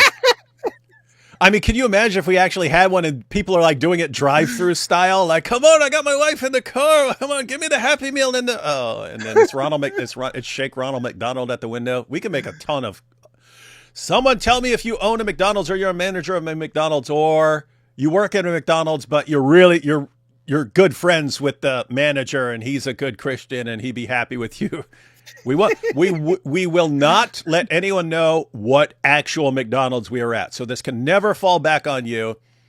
We'll show the drive-through window. We'll show all that stuff, but we won't show where we're actually at. So nothing can fall back on you. I will bring a film crew and we will make it pretty funny. David, the illegal immigrant, is now crashing out. He's trying to street fight me. Please help. Should I get Hijab to defend me? He's really good at MMA. He fought one giant fat dude and kicked him in the stomach, and the guy looked like he was ready to fall down, and the guy already fell down. No, Mohammed Hijab, there's that old video where like some 90-year-old guy just clocked him on the jaw, and Mohammed Hijab almost fell over from that old guy and had to be escorted out of the place because he's about to fall over and get curb stomped. See, Hatun, you're really brave. I wish I could defend Christ like you. God bless you all. Thank you. We're going to have to jump into these videos because people are posting super chats faster than I come. Okay, we're going to pause. Yeah, we're going to. we can basically just be going through super chats the entire time because people are posting them faster than we're covering them. All right, guys, we'll get back to the super chats here. Want to get to a video? Hey, Thaddeus. Mm-hmm. You're more familiar with this. I have kind of glanced at some of these things.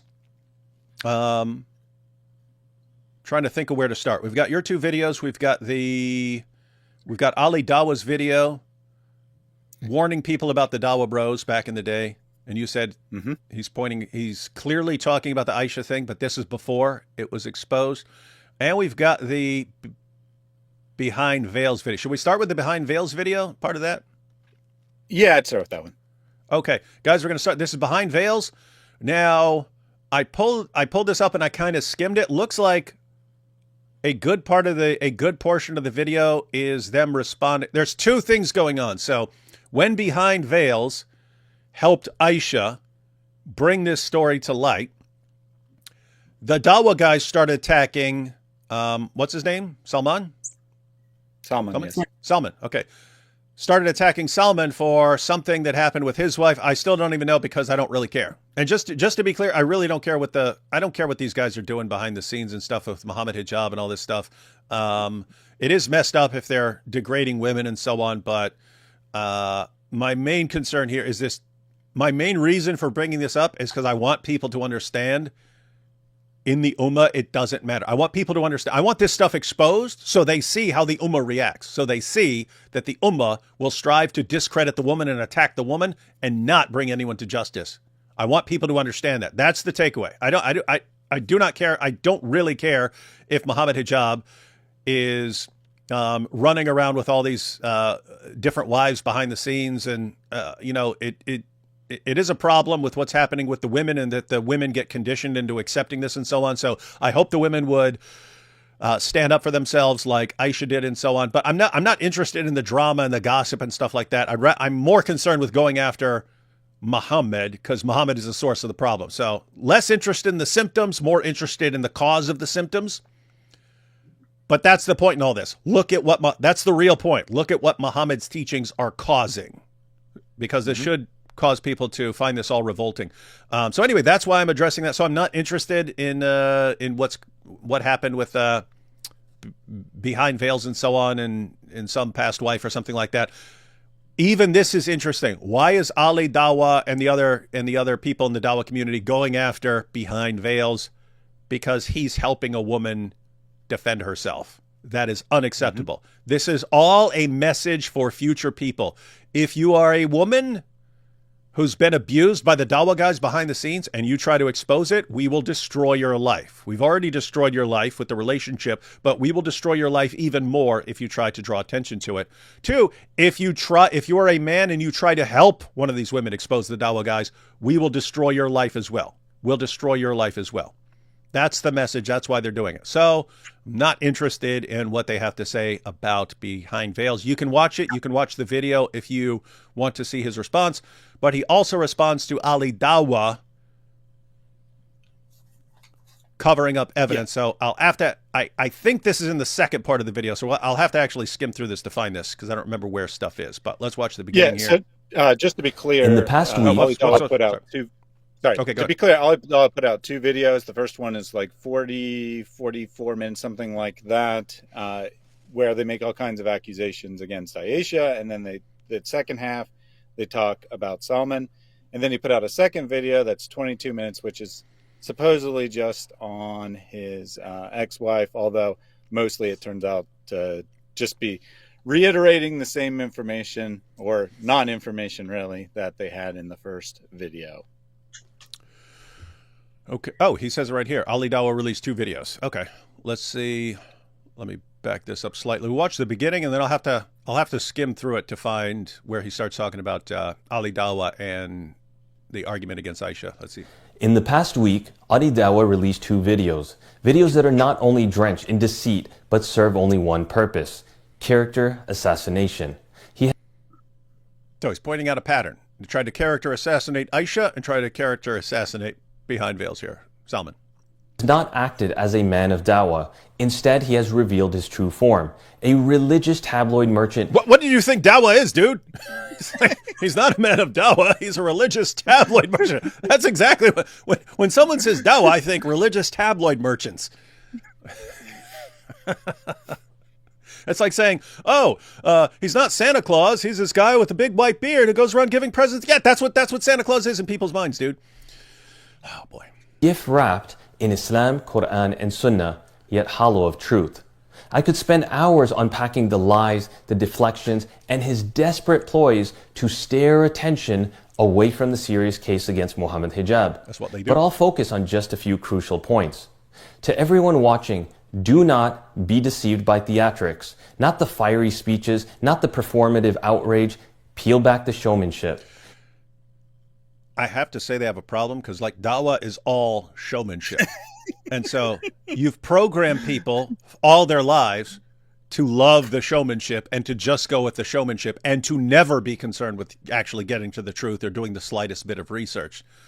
So at this point, like completely seriously, Salman, I think that's impossible. Not for everyone, not for you, not for people who are watching you and so on. For the Dawah fans, telling them to look beyond the showmanship or to dig deeper, it's impossible for them. They've been conditioned all their lives.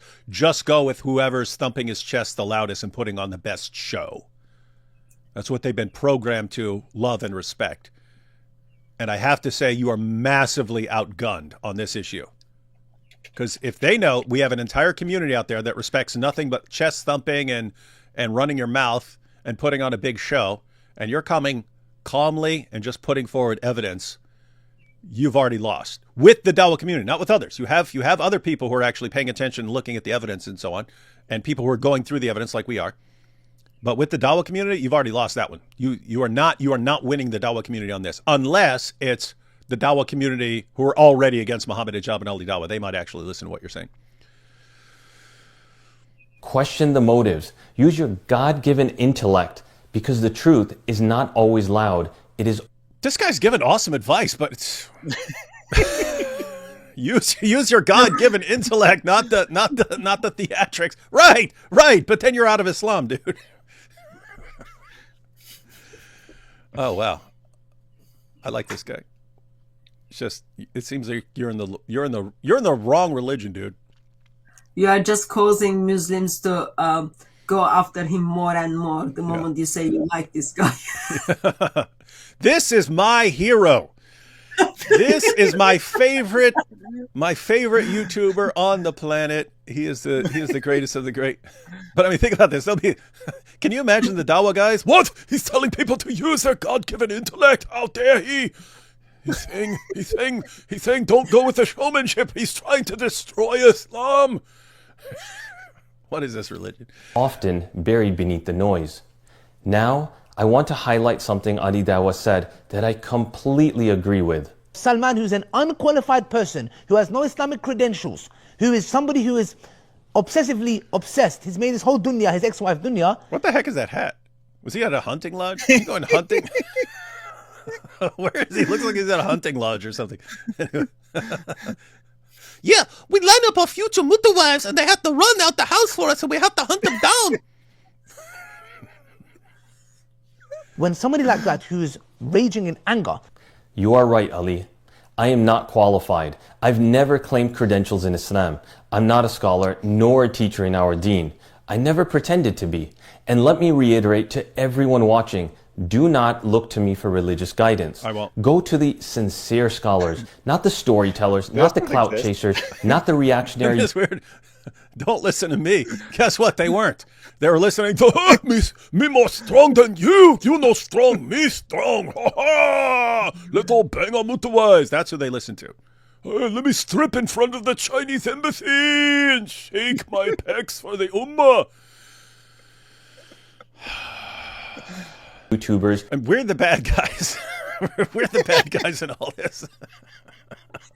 Can you see how angry he is? The way he talks, like he's just so angry. Ali Dawah is correct to call him like this angry man. Wow. Playing sheikh in front of ring lights. But here's where your mirror cracks. What you see isn't my rage, Ali. It is yours. You are blinded by anger, and that rage has disoriented you from any Islamic ethics in your latest videos. All you've recycled is the same worn-out narrative posted by the Hijab, Suleiman, and Birjas camp. He's just a bitter ex. He's obsessed with dunya. He's trying to destroy the du'at. It's the same toxic Kool-Aid served to the blindly loyal, and you've chugged it down without question. Okay, now he's going to get into responding to the accusations against him. But isn't it just interesting that, like, this guy's very well spoken. He's very clear. He's very calm. And we're sitting here looking, and we look at this and we would think, from our perspective, you would be winning. You would be winning this argument because we see the other guys and they're all like flipping out and losing their minds and screaming and thumping their chests and lying and so on. And you're just calmly presenting evidence, very well spoken, presenting your evidence. And we're sitting there looking at this and going, you've already lost with that community, with the Dawah community. You are getting crushed. You are getting crushed. Which should show you like how dysfunctional that community is. Anyway, let me fast forward through this. Yeah, multiple times in Ollie's video, he's like, in this next clip, you're going to see his rage. And then he plays it in some speaking very calmly. And he's like, see, he's so angry. And he's like, Ollie's practically yelling into the microphone about how Salman is angry. It's just so ironic the way he's like, see, he's filled with rage. You can tell you can't trust him. Let's see. Okay, so it seems like he is. Okay, so he is focusing a lot on this stuff. I'm not sure where to just start this. I'll just start it after this little part right here because we've already been through the Abu Aya material. So I'll go ahead and start it right here because. So guys, if you want the full discussion, we've already been through the Abu Aya stuff. I'll just put it in the kind of the middle of this. This is a separate video than the one we watched, but he'll be recapping some stuff we've already been through. And let's see where he goes with this. Said, man, if he has that proof, we're not doing this. Khalas. You stripped away context, hid compassion, twisted sincerity, and served it on a platter of slander. And now, the climax of your deception, the screenshot you proudly presented to your 1.3 million followers, applauding yourself while falsely accusing Sister Aisha of creating it. Now, what we're going to do, brothers and sisters, is we're going to show you the first mistake, or the many mistakes they made, but one slip up of a message, a fake, photoshopped message that we have to give it to our brother Salman, Dunya's ex-husband, should we say, who came out and said that this was photoshopped. Just one thing you missed there, brother Salman, should I say Dunya's ex-husband. Yeah, that Photoshop message that you missed out on your video to inform your viewers was done by herself. All right, everyone, let me back up slightly. Even though it's a long video, it's going to send me back, but I wanted to put that up here. We're actually going to cover this. This is what I was confused on. I think I've kind of gotten the gist since then, but one of the main accusations against her on X and so on, and apparently used by, I still haven't watched the full Ali Dawah video. So that's why I'm not completely clear on this. So it looks like, and Thaddeus has discussed this and gone into detail on this. To discredit her, they say, here we have a screenshot from her, from a deleted video of hers, where she clearly photoshopped this to make Mohammed Hijab look bad. And we can prove that it's photoshopped. Look at this. This isn't matching up. And then the response was, she didn't Photoshop that. You guys Photoshopped that to use it to discredit her among your stupid fans. And you guys are the ones who Photoshopped that. The source is a Muslim account of one of Ali Dawah's buddies, not Aisha. So what is used to discredit her is not something she actually posted. It's something you guys... So you guys fabricated evidence. You made up her making up something in order to discredit her. Is that correct? Is that correct? I got the gist right there, Thaddeus? Yeah, that is definitely the gist here. Now, technically, in Ali Dawah's video, they actually present it as evidence that you can't trust Salman because he passed off this screenshot. Except, Ali's being very dishonest there. He's saying, you forgot to tell people who Photoshopped it, except he didn't, right? In the video where he showed it, but it's actually not even the same screenshot. Get to all that in a little bit. But in the video where he talked about a forged screenshot, because there's actually 2 forged screenshots, he says that it wasn't done by her, and then Ollie's like, you forgot to say that she did it when you showed this Photoshopped screenshot. Oh, so he said, so Salman said, hey, you guys photoshopped it. No, he just said, this is a Photoshop screenshot. And then Ali Dawah was like, oh, but you didn't point out that she was the one that photoshopped it. Yeah. Yeah, that's what he's trying to say. Yeah. And then So Salman's, it's circulated Salman's on- responding, and then Salman's responding, and you have a separate video on this, so we'll get a double dose of pointing this out. Yeah, so he independently discovered the same thing because his evidence is different than the evidence I cite. So there's even more evidence than what he's going to cite. But basically, it circulated on Twitter first. Then Behind Veils did a video where they debunked it. Then Ali Dawah did a video where he said, "You forgot to say that Aisha made the screenshot." And then now he's responding to it a second time. Isn't this an awesome and wholesome community? It's interesting, like how they record their phone conversation, even to voicemail to another. Like Muslims are not even trusting one another, recording their text messages, recording their voice messages. How many times, like, I spoke to police like over 100 times easily. I've got 1 or 2 recording that's it with the police. Mm-hmm. I don't have any recording with me to talking my brothers or sisters or screenshots of my messages to my brothers and sisters. Versus in Muslim community, they are recording one another because they don't trust what the other side is going to do about it.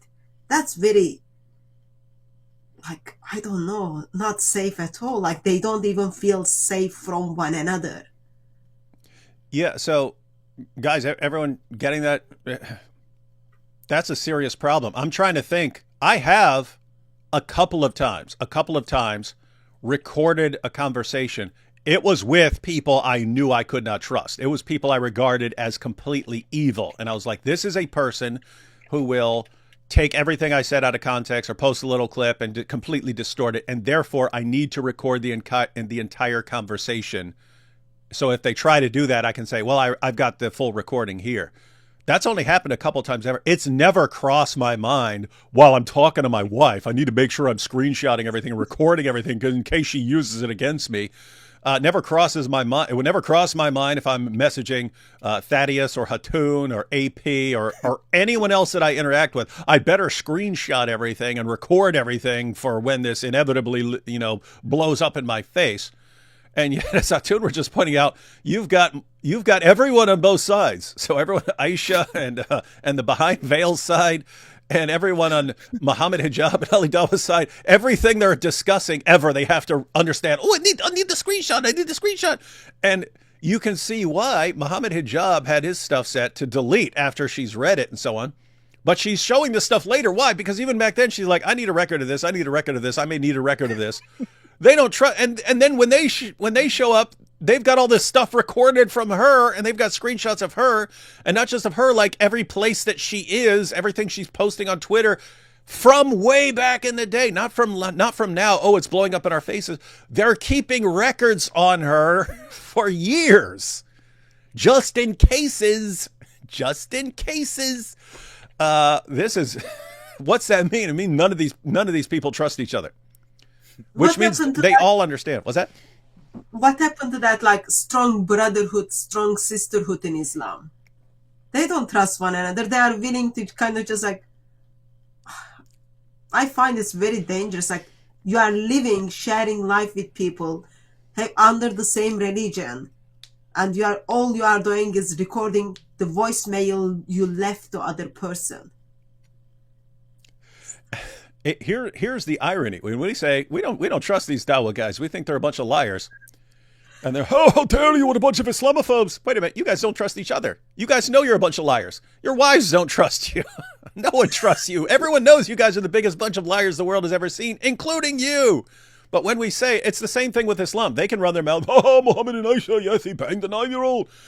When we say it, shame on us for speaking the truth. Anyway, so the point is, when we say these guys are a bunch of liars, we know it, and they know it. And they know it so much that they don't even trust their fellow da'is. And they're constantly keeping tabs on their fellow da'is. What a sick cult, man. All right, so back to this video. Done by herself. And here is the evidence. Honey, what a colossal... I had to look at the screen. I thought he said honey. And I was like, what? You just call Ali Dawah honey? I was like, I need to screenshot this. But no, it's Ali. Sorry. Honey, what a colossal disaster. Disaster. Yes, it was photoshopped, but it wasn't the sister who did it. And today, I will prove forensically and irrefutably that your accusation was rooted in a huge lie. Exhibit A. The source of the so-called proof screenshot came from...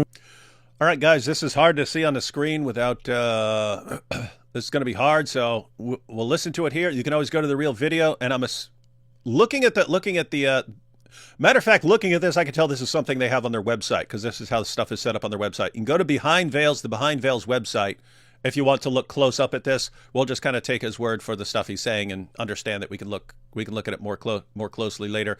Thaddeus, you've been through all this, so if there's anything, if you want to stop at any point and explain what's going on, just tell me where. Yeah, I think they do a pretty good job of explaining it. Okay. One, who resurfaced out of nowhere just 4 days after our hijab expose. Let me back that up, because they just gave the name of the guy. Who resurfaced out of nowhere just 4 days. Okay. Huge lie. Exhibit A. The source of the so-called proof screenshot came from the account True Salafi 1, who resurfaced out of nowhere just 4 days after our hijab expose. Okay, so this was an account that had become inactive and all of a sudden became active again after Behind Veils broke the story. And then all of a sudden this guy comes out of nowhere and I have the proof. Interesting. Yeah, pretty much. And this account has 6 followers. So. Oh, so it's like when Mohammed Hijab posts on his new channel that's supposedly someone else posting about all this stuff. Okay. All right. We got it. We got it, everyone. This is an account that was inactive on X since February of 2023, a whole 2 years and 2 months. Exhibit B. The screenshot you showed includes black bezels, something no phone screenshot captures, meaning it was digitally staged. And this could not have been the sister because... What the heck is a black bezel? It just means that, see how it looks like a phone? If you take a screenshot from your phone, it only has the screen. Oh, it just has a screenshot. So if I take a screenshot with my phone, it's just a picture of what's actually on the phone. They actually have a picture of the surrounding... Okay. The screenshot clear. So in other words, if this were Aisha posting a screenshot, it would not have this stuff on here. They're trying to make it specifically look... Okay, so it's already been doctored. All right. Clearly shows that this was done within the YouTube app. Exhibit C. The annotation circles on 2 different screenshots are an exact pixel for pixel match when overlaid, one over the other. No smartphone does that. This is a classic Photoshop copy and paste. Exhibit D. One circle uses a brushstroke, the other a solid stroke, within the same screenshot. That's not how anyone annotates on a phone. It's entirely inconsistent and makes no logical sense. So there he's pointing out, okay, so he's talking about the two red circles? Yeah, so the top one is orange actually, and it kind of has like a texture to it, like it's supposed to look like paint or crown or whatever. And then the bottom one doesn't. It's completely smooth and it's red. Okay, so basically there were multiple edits. So the claim is that they took an actual screenshot from something and then changed something, but then they added the circles, but they're just the idea is they're going through multiple edits of this thing all before something like that. What he's suggesting, and I don't think this is a particularly important point, but what he's suggesting is that this was done in Photoshop, which it definitely was. That doesn't necessarily mean it's not a real screenshot, right? You could take a screenshot and then add the annotation. But what he's suggesting is that they didn't, on their phone, add the circles, is what he's saying. Okay. Especially considering the fact that both distinct screenshots have the exact same differences with respect to the annotation markings. Still not convinced? Let's, for argument's sake, ignore all the previous exhibits. The next one is the finality of proofs. I present to you Exhibit E, the nail in the coffin.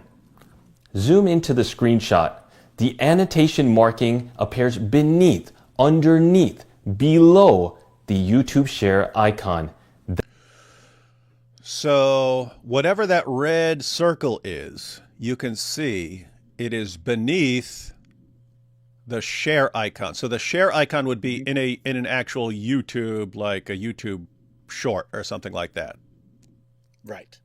So So what Ali Dawah or whoever made this is suggesting is that phrase, I'm not Shuli or Dershowitz, is an anachronism. It was before that, the time that Mohammed Hijab was in contact with Rabbi Shmuley and Alan Dershowitz.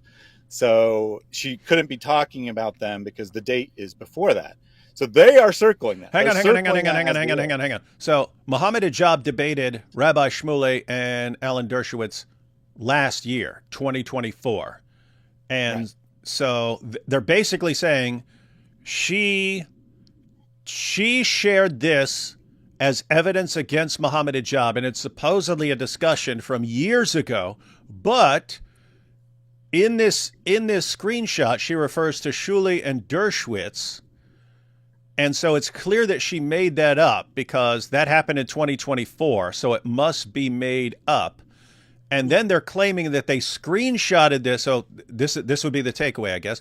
They're claiming that they simply screenshotted this from her video, that she took down, and that they circled something as evidence.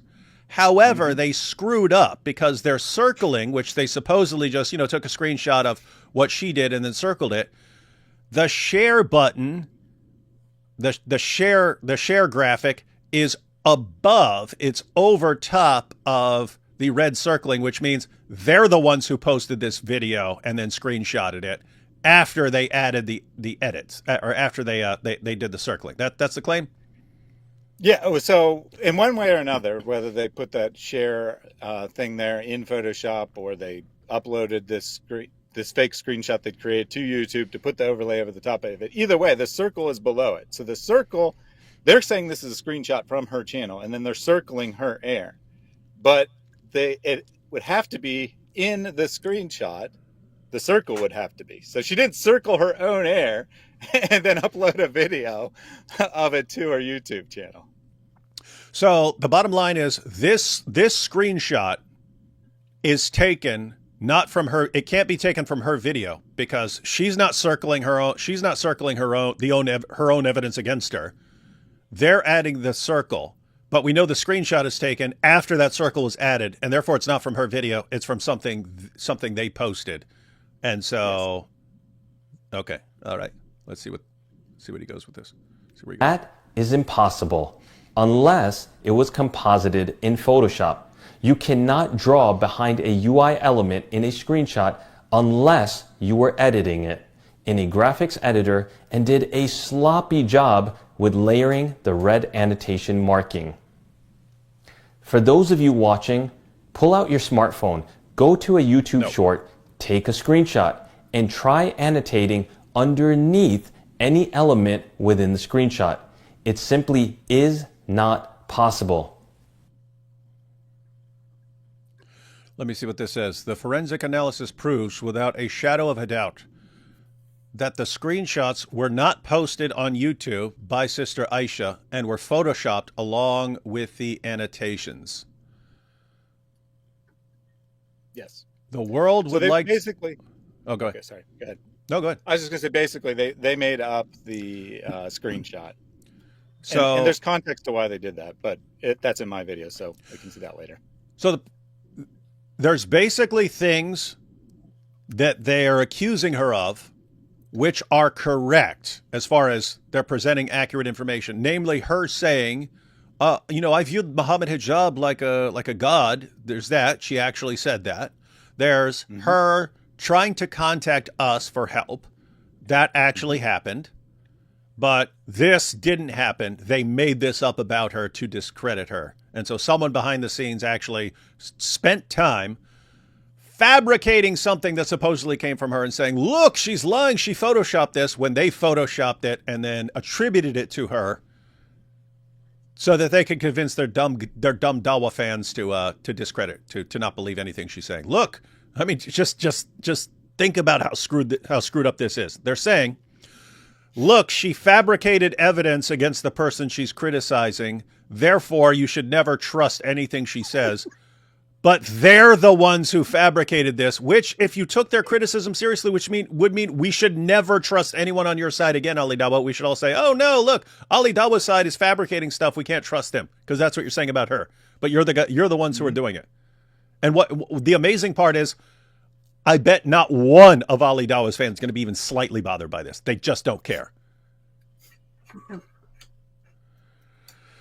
Nothing dysfunctional here, ladies and gentlemen. It's perfectly functioning moral compass of this entire community.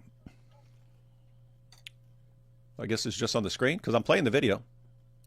Yeah, I think that it's... Okay, good. What's up? I was going to say, I think that they leave that screen up for like 15 seconds or something like that. I think there might be some words after it, but I think that there's nothing important after it. So you could go to the next one if you want. Let me just see what we've got. To show you the first mistake, or the many mistakes I made, but one slip up of a message. Why is he playing Ali Dawah all fast? That we have to give it to our That's not me. That's in the video, ladies and gentlemen. brother, Salman, Dunya's ex-husband, should we say, who came out. Okay, I don't know why they're doing this. Message that you missed out on your video to inform your viewers. Seems like he's just replaying Ali Dawah accusing her of making this up and saying you can't believe her when... Yeah, and then I remember now. And then he slows it down at the end and makes him clap really slow. So okay, let's see. He's basically just thinks it's funny to do that, I think. Okay, let's just get a couple words from him, what the takeaway is. This is not just deception. It is intentional deception. True. This was a calculated, malicious attempt to frame Sister Aisha and completely discredit her. Honey, you owe Sister Aisha a public apology. And more than that, we demand full disclosure. Who gave you that screenshot? Where did it come from? Who edited the image? You say you weren't behind it? Then prove it. Show the receipts. Share the investigation. I gave you a starting point. True Salafi 1 on X. You're welcome. Let's see if you care enough about truth or only about saving face. This isn't a minor oversight. This is not a harmless mistake. This is fabricated evidence meant to deceive millions and destroy a woman's credibility. Now we're left asking, what else have you faked? Why are sound bites clipped from lengthy conversations? Why was the sister being recorded privately? And why were the recordings leaked selectively? Lastly, yeah, notice which side just releases like entire conversations and which side like does selective little clip editing to completely give the opposite. I have to say, for everyone who's watching who isn't a brainwashed Dawah fan, anyone else looking at this is like, one side seems way more careful and honest than the other. The other seems like enraged and sloppy and deceptive. And it just happens to be the guys that we normally think of that way. Turn to Ustad Ahmed Mohammed, the supposed advisor behind Ali's videos. The same person who, according to Ali Dawah, reviewed his interview with Sister Aisha and made the decision to not publish it. The same person who Sister Aisha called out of frustration and desperation and made the regrettable comments while being emotionally charged, all while being secretly recorded by this apparent Ustad. Okay, so the idea here is the messages that they played were being recorded by this guy she's going to for help, and then they're being used against her. This is some sick stuff. You can't even ask someone for help because he's recording it and he's gonna use it against you. This is messed up.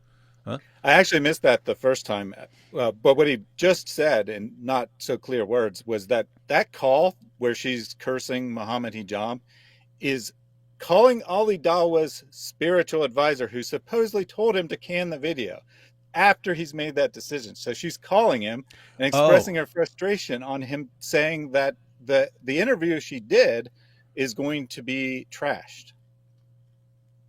Huh. So she's specifically calling to say how enraged she is about this entire situation, how you guys are covering it up, and then he's recording it and then gives it to Ali Dawah to use against her. Gives that stuff to Ali Dawah and Mohammed Hijab to use against her. This is sick stuff, man. This is pure evil. I would like to point out something also. So that very gentleman is also apparently involved with marriage counseling, all those kind of things. So if he's recording let's say his clients are calling him and complaining him about their marriages or their relationship, that's like simply against law. You like your client shares something with you, unless your client is going to commit suicide, you cannot share that information with anyone else, or your client is going to murder someone. You shouldn't be sharing. But like in this occasion, he simply recorded conversation with expecting like, oh yeah, I'm going to use this against her. That's just very, very wrong. Just wrong. Yeah, guys, just imagine you're like in America or something like this, and you're having some marital problems, and you contact a marriage counselor or something like this. Hey, I'm not sure what to do. He's really messed up. Look at all this stuff he's doing. He lied about everything he was going to do and stuff. I'm really, really frustrated, and I tried to deal with it, but then they're attacking me. And then this marriage counselor records everything and hands it to your husband or ex-husband and all his friends to use against you, to take clips from. And you don't even have it. You don't have it because you weren't thinking that. They're recording that. And so they can chop it up and use against you. How do you go to that guy anymore? I mean, that's like going to, at this point, that's like going to Sheikh Uthman for marital counseling when all he's going to do is commit adultery. Yeah. He's going to that's like sending your wife to Sheikh Uthman for marital counseling when all he's going to do is bang her. And, well, this is normal Dawah at this point. Who's not doing this in the Dawah community? Anyway, let's see. If you did, in fact, review and approve Adi's content, especially with this last video, please explain.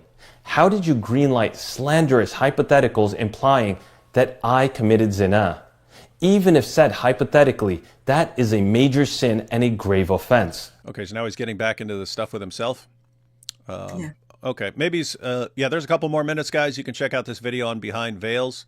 Let's go on to Thaddeus's video about this, which I can just play. I can just play all the way through. And if you try to copyright strike me, Thaddeus, I will destroy your life.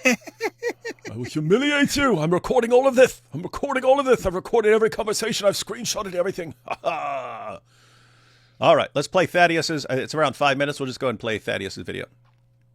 Ali Dawah has forged a screenshot in a desperate attempt to save Mohammed Hijab from his own actions. And I've got 100% undeniable proof. So all I'm going to say is die in your rage. Hey, what's with the music, man? I don't know what copyrights people have. It's public domain music. Oh, okay. In news that shocked absolutely nobody, Mohammed Hijab has been accused of emotionally and sexually abusing a woman, alias Aisha. As the heat turned up, Hijab has gone into hiding and has dispatched his favorite puppies to do his bidding. Enter Ali Dawah, the top dog of bootlickers, in a long, maundering, circumlocutory, disoriented, discombobulated, yet edited speech. He attempts to repeat the lines Hijab instructed him to say. What? For anyone who doesn't know, he put it on the screen, but apparently Mohammed Hijab's fans are especially impressed with using a thesaurus and just using a bunch of synonyms for something that they lose their mind. Oh my goodness, he used 5 words that mean the same thing. This is so amazing. He must speak the truth, even though look at what he's doing and he's constantly lying to us. Plotting. At the 26-minute mark, Ali brings up a screenshot, which he claims was featured on Behind Veils, the channel dropping piles of evidence against Hijab. He notes that Salman of Behind Veils says it was Photoshop, but claims he failed to say it came from Aisha.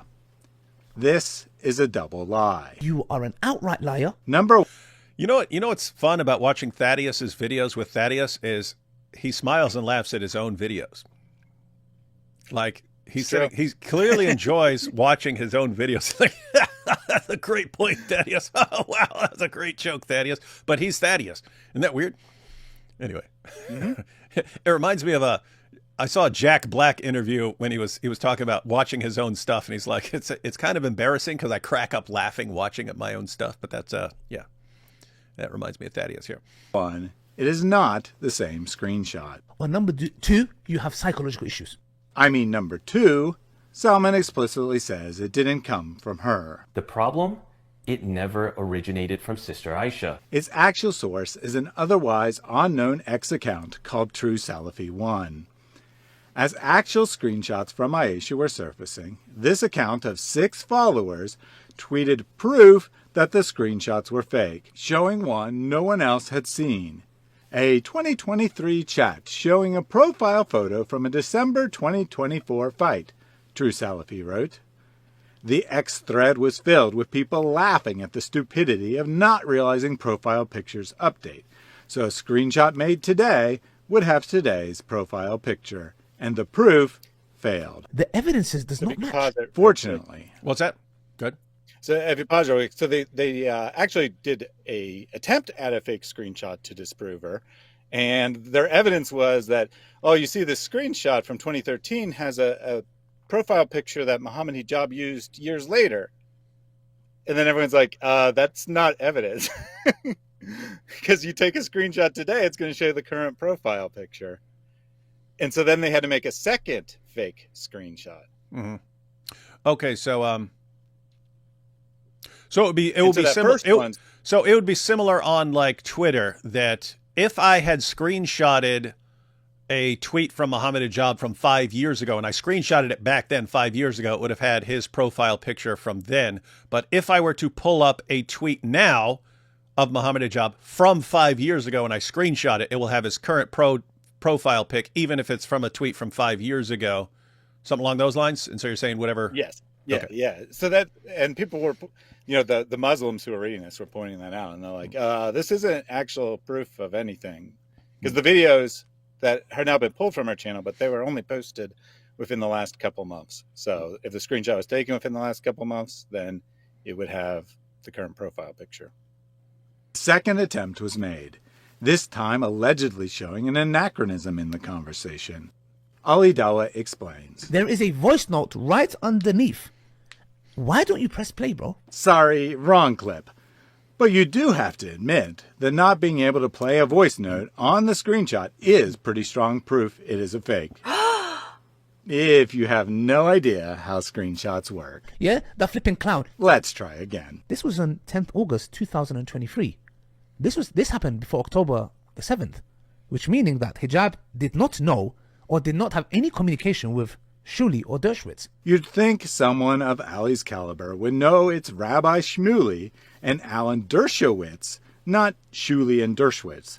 But hang on. Yeah, everyone knows it's Rabbi Shmuley. But here's the thing. So, hang on. The message. Hang on. The message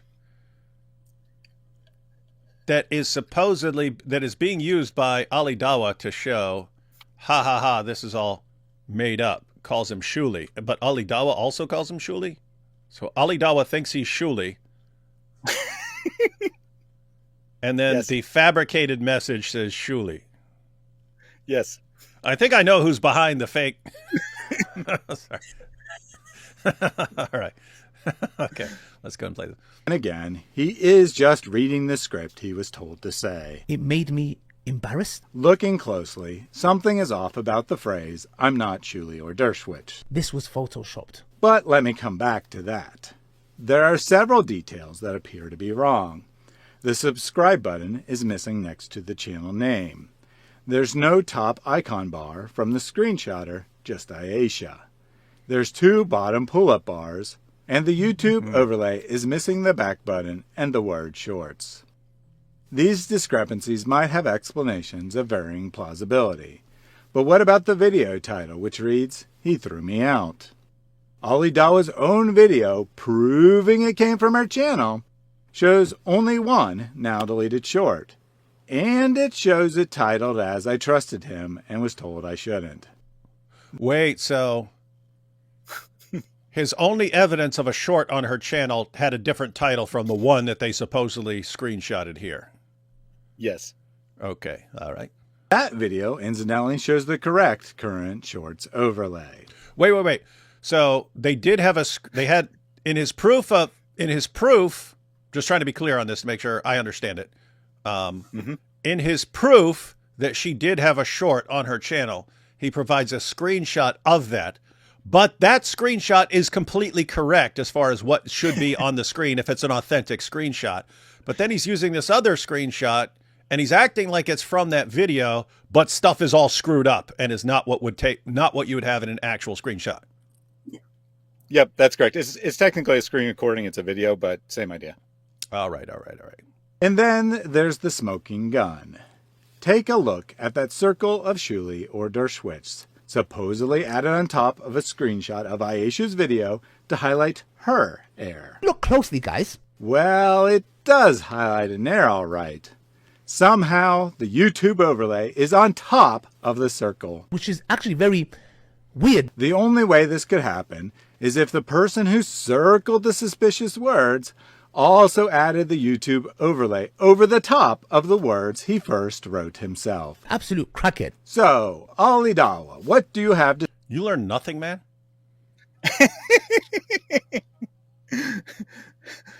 I mean, he called them clowns and he calls them crackheads in this video, so I had to use those clips. I mean, come on. Okay.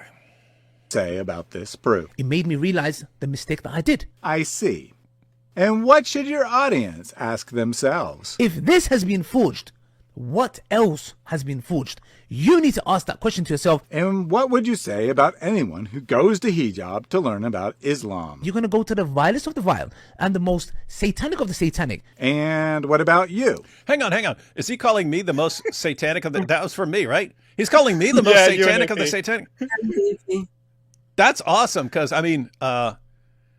Fareed a couple of years ago called me the biggest Islamophobe on the planet. It's like, it's funny because I've said this before, I don't really think of myself as terribly important. It's just like, I got like my little, we've all got our little bit of stuff to do. So when they're like, this is the biggest Islamophobe in the world, it's like, whoa, you guys that scared of me? It's awesome stuff. This is good to know. I'm the most satanic of all the satanic. Thank you. Yeah, it's not the guys who are sitting there, banging their fellow Muslim ladies behind the scenes and lying to them and then destroying their lives and then silencing them and fabricating stuff against them to silence them after they try to come forward. And so you guys aren't the bad guys. It's the people who point out what you're doing that are always the bad guys. This is some sick, evil stuff, man. It's that opposite world, man. Up is down, down is up, good is bad, bad is good. Will you stop kissing his butt for views? No. I actually had to apologize to Hijab and say, bro, I'm sorry. I see. Well, I suggest you repent of your evil and stop worshipping the devil for fame. I worked the opposite way. Yeah, okay. So listen to me. I don't care. For once, I think you're finally being honest. Just one thing you missed there. For more on Ali Dawah's insane attempt at a response, check out this live stream. There's no live stream there, Thaddeus. What are you pointing at? What kind of crackhead clown individual just points to the cross and says it's a video? Wow, this is wild stuff. Okay, so you posted that like a week ago or something like that? Week ago, something? Yeah, give or take, about a week ago. Okay, but you also have a new video that just came out today. Yeah, and I would suggest watching that next, and then we can watch Ali Dawah's video for context on what I'm saying. Okay, what's your new video about? My new video is in the process of preparing for a live stream on Ali Dawah's channel, seeing how this might affect his career. I pulled up a number of clips, and by coincidence, I found a video where he is describing a mystery woman. He's telling a story, but the woman he's describing is Aisha, and his attitude about her at that time was quite different than what he has his attitude now. Ooh, mystery woman. Okay, so we're going to check that out, ladies and gentlemen. By the way, I have links to Thaddeus's videos in the description. So this is a long live stream, ladies and gentlemen. Most people are not going to watch a long live stream going through this stuff. Thaddeus's videos are short and to the point, and they are very shareable. So these would be a good time to share some of this stuff. And ladies and gentlemen, it's actually very important to share this. You have an organized community of Dawah guys who are doing everything they can to lie about her and discredit her in order to defend Hijab so that he can continue on for many years to come, banging various hotel wives and so on, trying to cover this up, trying to warn all their hotel wives to keep their mouths shut. And behind veils, doing a bang up job providing evidence and so on. They are horribly outmatched. If you're talking about YouTube, they are horribly outmatched by the Dawah guys. And so do what you can. One thing to do is to share videos like the ones Thaddeus is pointing out. Let's take a couple super chats, then we'll jump into Thaddeus's next video, and then we'll hear from Ali Dawah himself. Praise Yahweh. No comment there, though. Wanted to share a quick funny story. Once during small group at my church, we had a debate on whether counting cards during poker counts as a sin, because technically it's not gambling. What's your take? Yeah, I mean, counting cards would be part of the game, right? I mean, everyone does it to some extent. Like, hey, I haven't seen an ace come up in quite a while, so an ace is probably coming up soon, and so on. You have the official card counters, and some of them will work as like a team, and so on. I'm not a good one to ask about any of that stuff. I basically watch some of that stuff on TV occasionally. And I played a lot of cards in jail at the beginning when there was nothing else to do. We just played poker all the time. Interestingly, there was a professional card counting organization run through a church. Basically, they had the philosophy that they were taking money from the casinos, the questionable morality of the casinos, and they was going to people whose families were good Christians, and they didn't see anything wrong with it. A couple guys started it at their church, and then they trained a bunch of other people at the church on how to do it. And they took the casinos for like $100,000 a year for several years. That's kind of weird. The idea behind card counting, you can have some people with autistic savant individuals like in Rain Man and stuff who can count massive numbers of cards and so on. Because most of the casinos will use multiple decks of cards all together. And so the idea is very rare for someone to be able to count a ton of cards, but you can do it as kind of a team, right? If you have multiple people and they're focusing on certain things with the card counting, as a team, you can kind of count the cards. The idea is the casinos always have an advantage over you. They always have an advantage in some way. And so they're trying to flip the advantage in the other direction.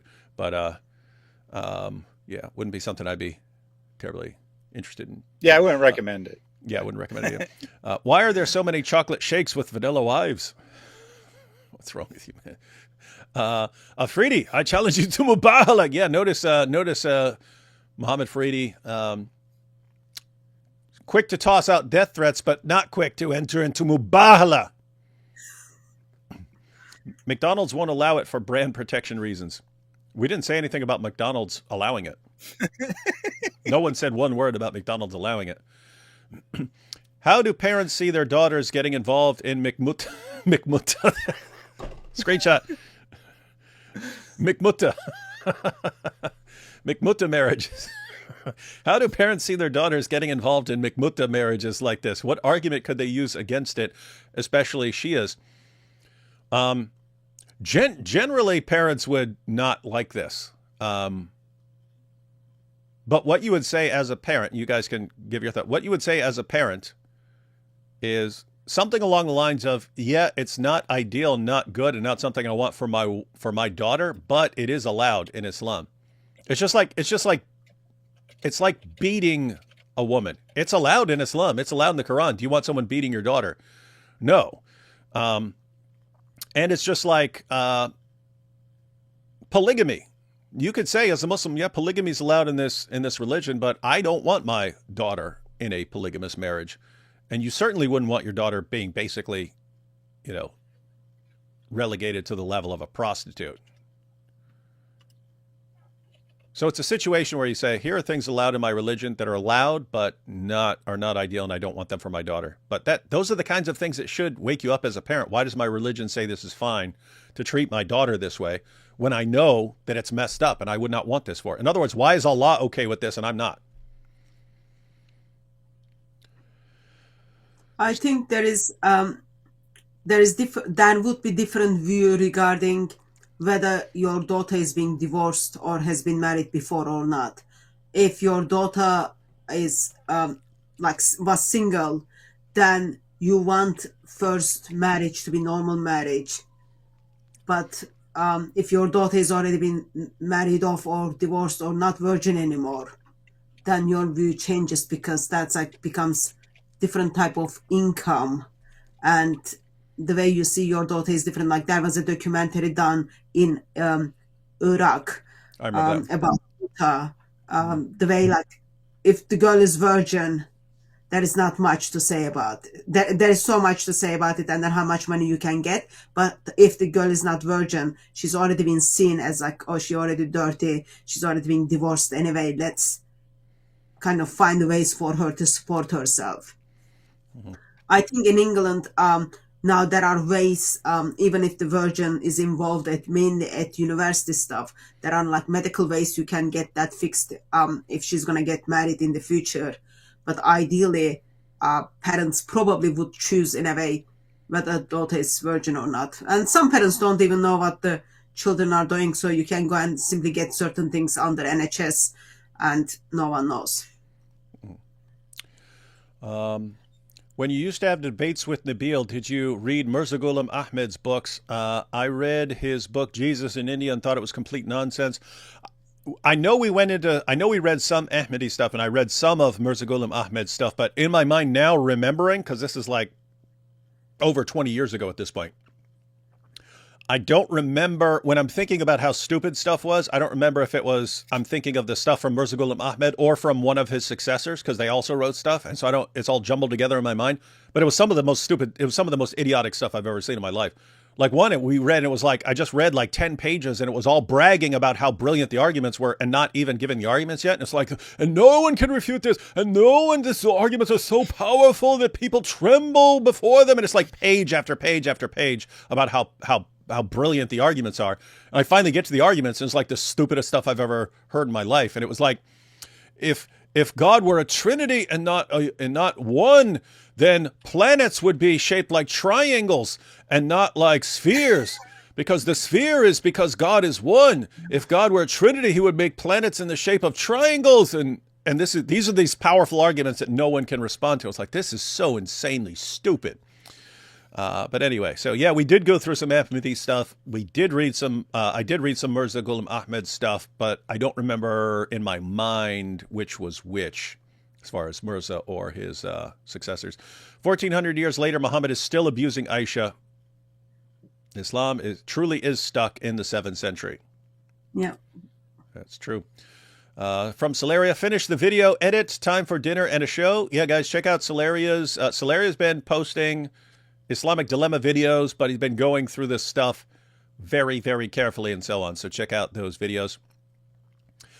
Read in Ali Dawah's voice. See, this we teach you how to use Photoshop to silence your muta wives, yeah? This proves how trusted we are. Evidence, yeah? And we're proud of that. Go. Liar, you definitely screenshot messages with Mike Winger. I'm not sending any messages to Mike Winger. He would be... If I were having a discussion with Mike Winger, I would definitely, because that dude's pure evil, and he would use everything. He would use everything for one of his 4-hour, this person is evil videos. And anyway, this guy's here to destroy people's lives. I'm not going to let him. Hatun, I'm humbled by you. I am facing a difficult time, and I see you laugh in the face of a mortal threat. I pray that God gives me the grace and strength of character to deal with my family's troubles that he's given you. I pray for you too. But at the end, bottom line is, scripture tells us Jesus overcome it all. So troubles, difficulties, there is no one else we can turn to. There is no one who is going to step in to help you beside Lord Jesus Christ. So we focus our hearts and our minds to him and his word. Everyone just catch what, there was an important point there. So people keep asking, wow, why is Hatun so strong in the face of threats? And so she just told you. She's trusting in Jesus. So whatever happens, God's in control. So what do you got to worry about? Sending you all major love while I go to start making my fettuccine carb side dish of the week. We'll continue to listen. Are you trying to make everyone starve? I'm trying to starving here. I'm already hungry right now. Anyway, a thought occurred to me after my mom just said, it sounds like the mafia in response to the Ummah's behavior. Maybe the mob actually inherited their protectionism from Islam. It controlled Sicily. So yeah, I'm not sure about an actual connection like you're talking about. Like maybe they got this idea from them because Islam Islam did control Sicily for a while. I don't know about the actual connection, but it is very similar. Matter of fact, for your mom, Surah, just read Surah 9, verses 28 to 33 in context. Because we frequently go to Surah 9, verse 29, fight those who do not believe in Allah. And then it goes on to say, until they pay the jizya with willing submission. But if you read the verse before, it's by Muhammad saying that the pagans were no longer allowed to take the pilgrimage to Mecca. They were worried this is going to hurt their trade relationships and so on. Allah's response is, don't worry about losing that money because I can enrich you in this other way. How's he going to enrich them? You're going to fight people until they pay you protection money. That's exactly like the mafia showing up to your business and saying, hey, be a shame if something happened to your business, but you can pay us for protection. What do you mean protection from who? Protection from you. That's what it is. We're going to fight you until you pay us protection money. Like I didn't need to be protected, man.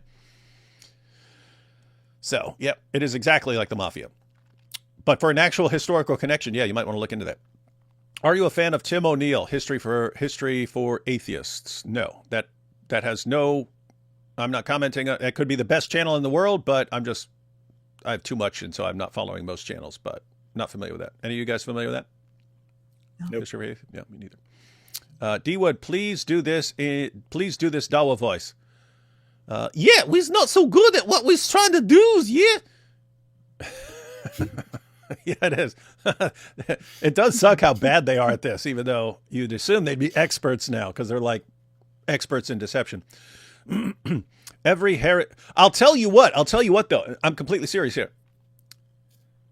It's their community that makes them sloppy. In other words, they'll say stuff that could very easily be refuted and expose them. Their community doesn't care. It's like Andrew Tate bragging for years about all the stuff he did, and then can just say, oh, I never did any of that. It was all made up about me. And you have a bunch of fans who go, oh, yeah, see, it was all made up about him, even though they've literally seen him over and over again bragging about doing this stuff. And then when he says, oh, I never did any of that, they go, oh, you never did any of that, right?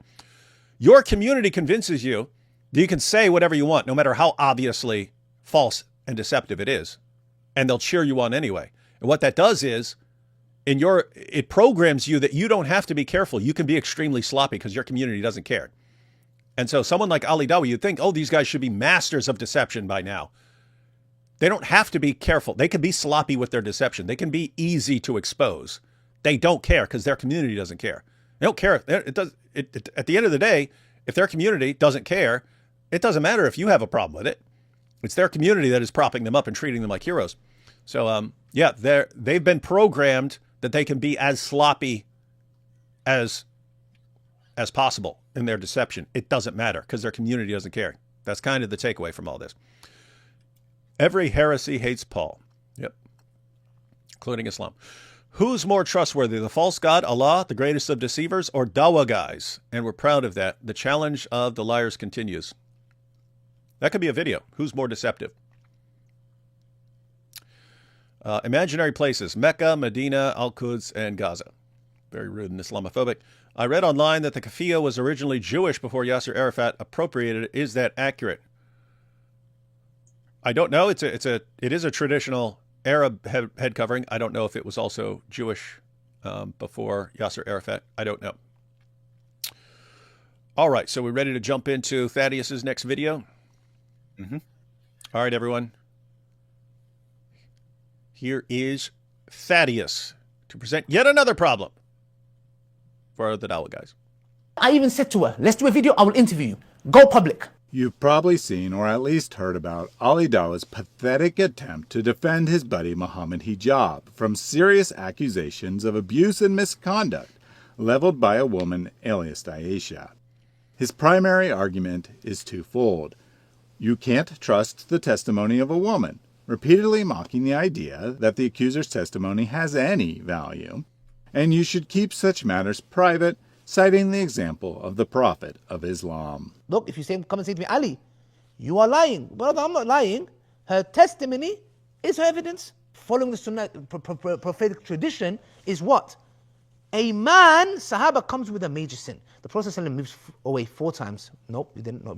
The Prophet ﷺ is ignoring him to avoid the capital punishment. But what you probably don't know is that 9 months ago, he was singing a very different tune, both in general and even about the specific woman in question. Okay, so you're saying right now he's going with, oh, is she going to say this and she need to be bringing forth her 4 witnesses as Islam requires and all this and because all these requirements. Otherwise, she should shut up. Yeah, no one should believe her because she's not meeting the requirements.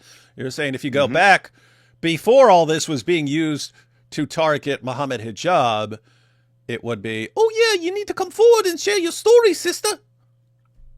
Something like that. Huh. Yep. Flip-flopping, eh? Flip-flop Dawah. Ali Dawah's new nickname can be Flip-flop. Listen closely to what he said at the time. And a sister came to me 3-4 months ago where she was married to somebody and Mohammed he married her, and then after that, he just chucked her away. Like this. Hang on, is it they talking about that? Yep, that's what he's talking about. Huh. So he actually doesn't know it's hijab at this time. So So at this point, he had heard the story, but she's not giving any names. She talked about, at first she wasn't trying to give any names, but she wanted to bring up the issue. And so she's talking to him, hey, I have this problem with a guy in the Dawah community who made an agreement with me to get married. But then everything he agreed to do, he didn't do. And he just said he wants me to be his hotel prostitute. So I have a problem with that. And then he's like, oh, yeah, you got to come forward with that, blah, blah, blah, blah, blah. Until he finds out that it's his buddy. And then, how dare you? How dare you? You got to have your 4 witnesses. Lovely, lovely religion, guys. Spoke to me. I spoke to him in person. You know what I said to her? I said, go expose him. She didn't tell me who it was. I said, I don't care who it is. I don't even want to know. I don't want to know. Go expose him. Go expose him. Whoa, so go expose him. That is different. That is totally different. Guys, this video just came out today. So this is Ali Dawah from some point prior to him knowing that it was Mohammed Hijab. And she's just raising an accusation. This is how he treated me. And Ali Dawah's response is, yeah, go expose him. Expose that. Expose him. You got to expose him. You can't allow this to go in the community. You can't allow this to pervert the entire Dawah community. You have to expose this guy. Oh, it's Hijab. Well, you're 4 witnesses then, you dirty liar. Why? Did I say, no, sister, don't tell anybody. Shh. No. Did he do that to you? Yes, I've heard your side. I don't know who he is. I can't even ask for his side. If he did that to you truly, and he's made you feel like this, go public. Not only that, I even said to her, let's do a video. She should be she should be shouting from the rooftops, I didn't want to go public. He told me to go public. I didn't want to go public. I tried to do this behind the scenes. I was like, hey, can we deal with this behind the scenes? He was like, no, you go public. And so fine, I go public. And then it's, how dare you go public? Oh, wow. I will interview you. Go public. Why? Is my loyalty with Dawah? Dawah guys? I don't give a damn, man. I don't care who you are. My loyalty is Allah and His Messenger. Does this sound like a story? Hang on. He's saying he doesn't care who it is. His loyalty is only to Allah and His Messenger. But he clearly showed it does matter, and his loyalty is Mohammed Hijab. That means that Mohammed Hijab is either, in Ali Dawah's mind, Allah or His Messenger. Ali Dawah just worshipped Mohammed Hijab, everyone. You already know. If you've been following the Aisha and Mohammed Hijab case, it certainly does. The details are right. The timing is right. This has to be the same woman. In our final interaction, he was like, look, that arrangement of meeting in hotels is what I was looking for. And I thought you are the best suitor for that kind of marriage. It is halal. And that's the only arrangement that works for me. And I'm really sorry, but that's all what I wanted. He called it sex marriage. He called it a boyfriend-girlfriend relationship. And all of these things were mentioned after he got married to me. This story was told as part of a broader video advising Muslim women to hold da'is accountable for any inappropriate behavior they observe and to go public if it persists. It seems that for Ali Dawah back then, a woman's testimony was all the evidence she needed. Her testimony is her evidence. He even notes he has been giving the same advice and warning Muslimas about the dangers of making private contact with the Dawah boys for years, pointing to a video he did back in 2016 with the same advice. Why? He explains the Dawah community has a really bad reputation. Us Dawah guys, we're really evil. Manipulative, narcissistic, gaslighting. We're just innately evil. This is weird because I just posted a video yesterday, and I used the clip of him saying that the scientific miracles argument got debunked. He said it a bunch of times, and I used that. And I said, I've never said this before. I'll probably never say it again. But listen to Ali Dawah. Listen to Ali Dawah. And I thought there's no other scenario where I would possibly say listen to Ali Dawah, right? Other than him acknowledging the scientific miracles argument was debunked. It was a bunch of lies. It was a bunch of nonsense that Dawah clowns made up. And I said, I can't. There's no scenario where I'm going to say this again. Listen to Ali Dawah. And yet, I've been refuted. Because there is another situation where I will say, listen to Ali Dawah. Please, everyone, listen to Ali Dawah. Let me back this up. Here's another situation where we should listen to Ali Dawah. Us Dawah guys, we're really evil.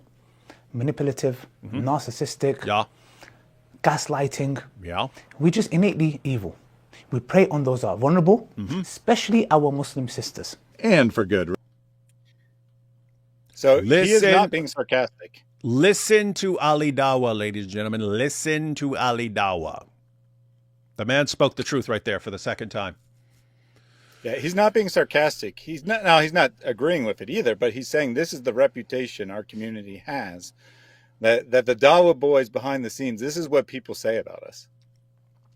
And it is. You've seen this stuff before. I mean, we've got all this stuff with hijab and hijab. I mean, a matter of fact, after this, I'll just go ahead and play the little clip from Mohammed Hijab where he's talking about how this is normal in the Dawah community. These guys marrying, having polygamous marriages behind the scenes and stuff like that. We've seen him defending the secret second wives, all that stuff.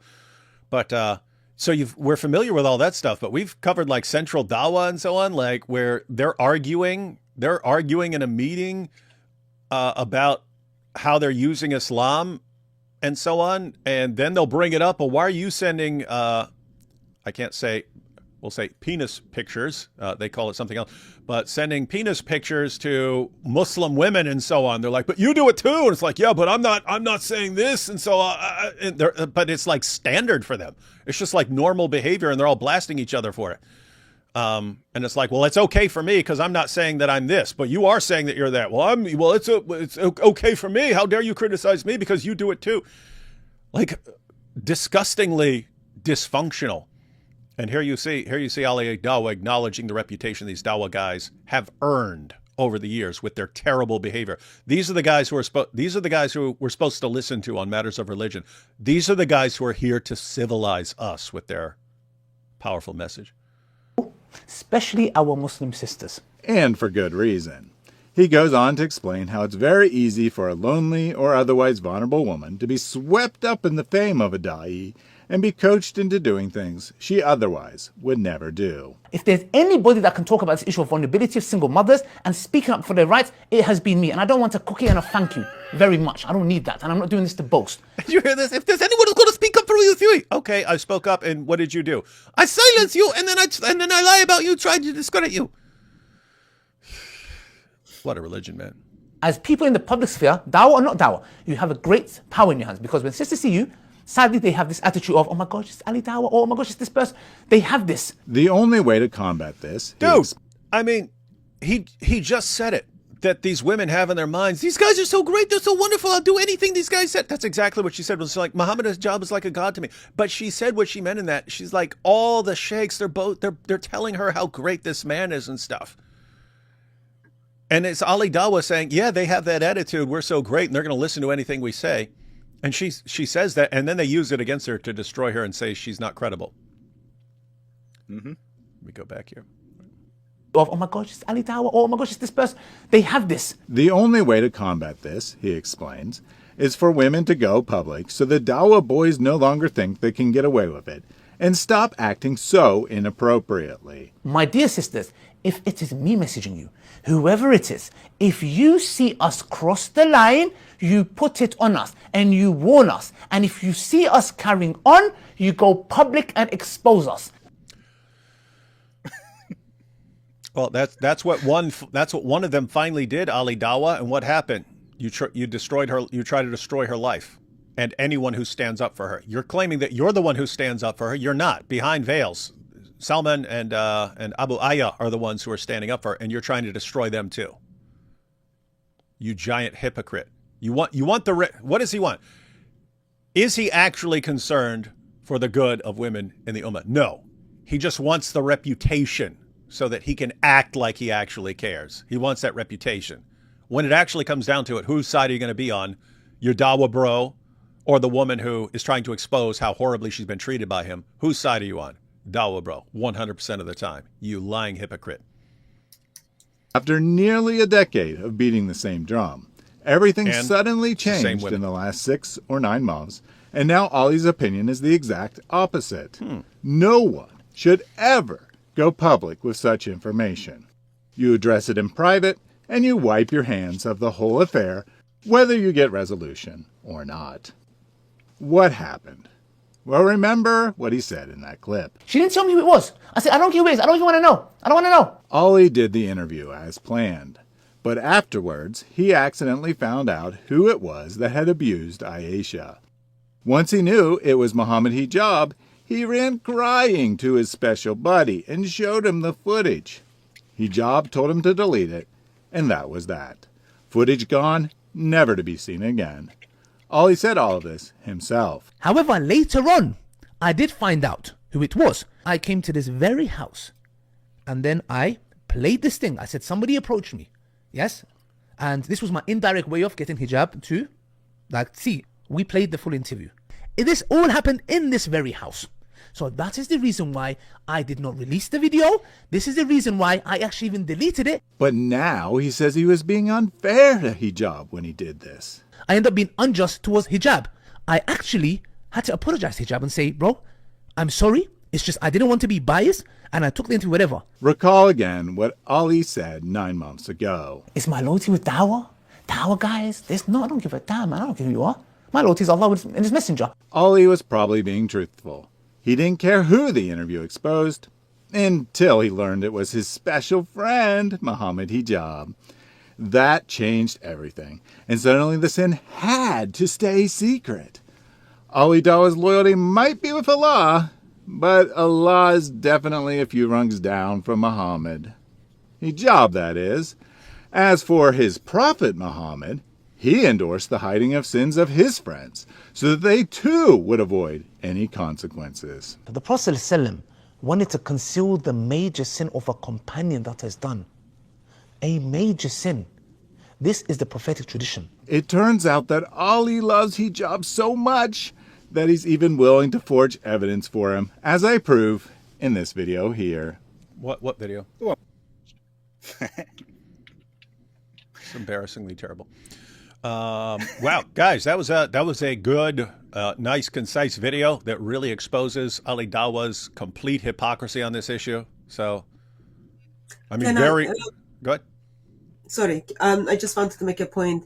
Ali Dawah expressed, so Ali Dawah and Aisha's interview is being published yesterday.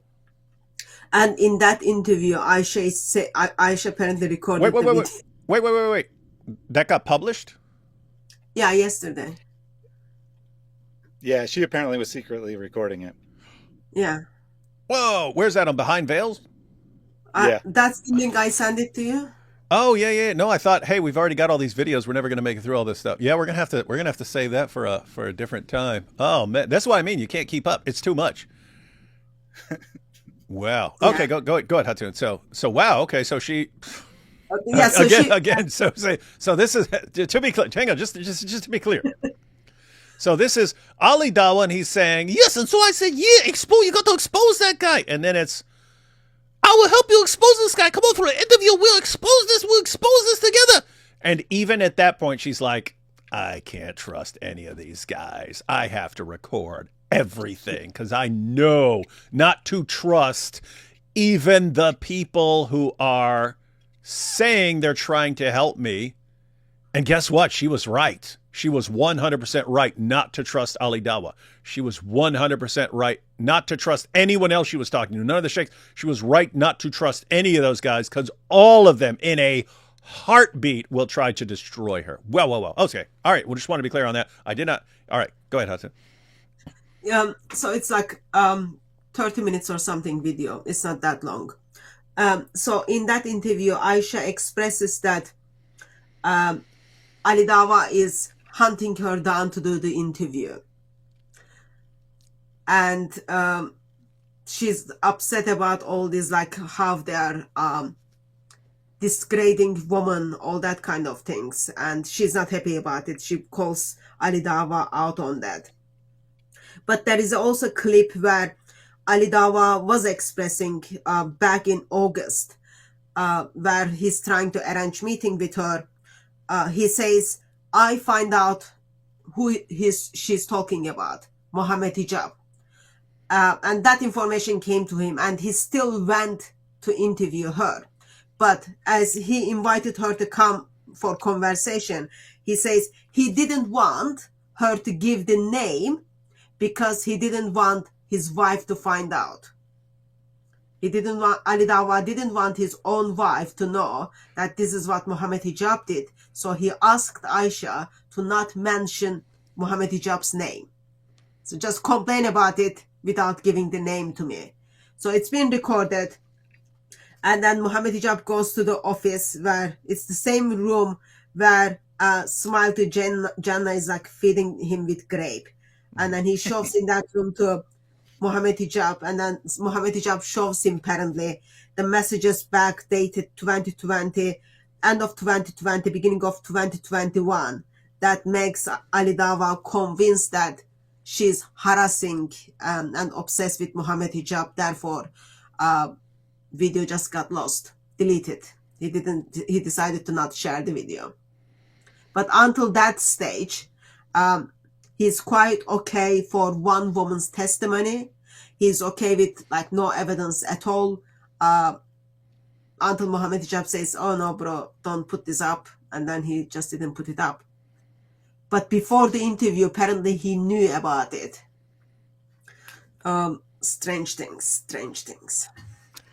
So, what it sounds like is, so Ali Dawah gets her side of the story, and then once he finds out she's accusing Mohammed Hijab, even though he had been saying, yeah, even if someone in the Dawah community is doing it, you got to expose them. Then he goes to Mohammed Hijab, basically says, hey, this woman's about to expose you. And then Hijab basically deceives Ali Dawah, like giving Ali Dawah the benefit of the doubt. Like he wasn't actually like, okay, I'll help you go after this woman by lying about her.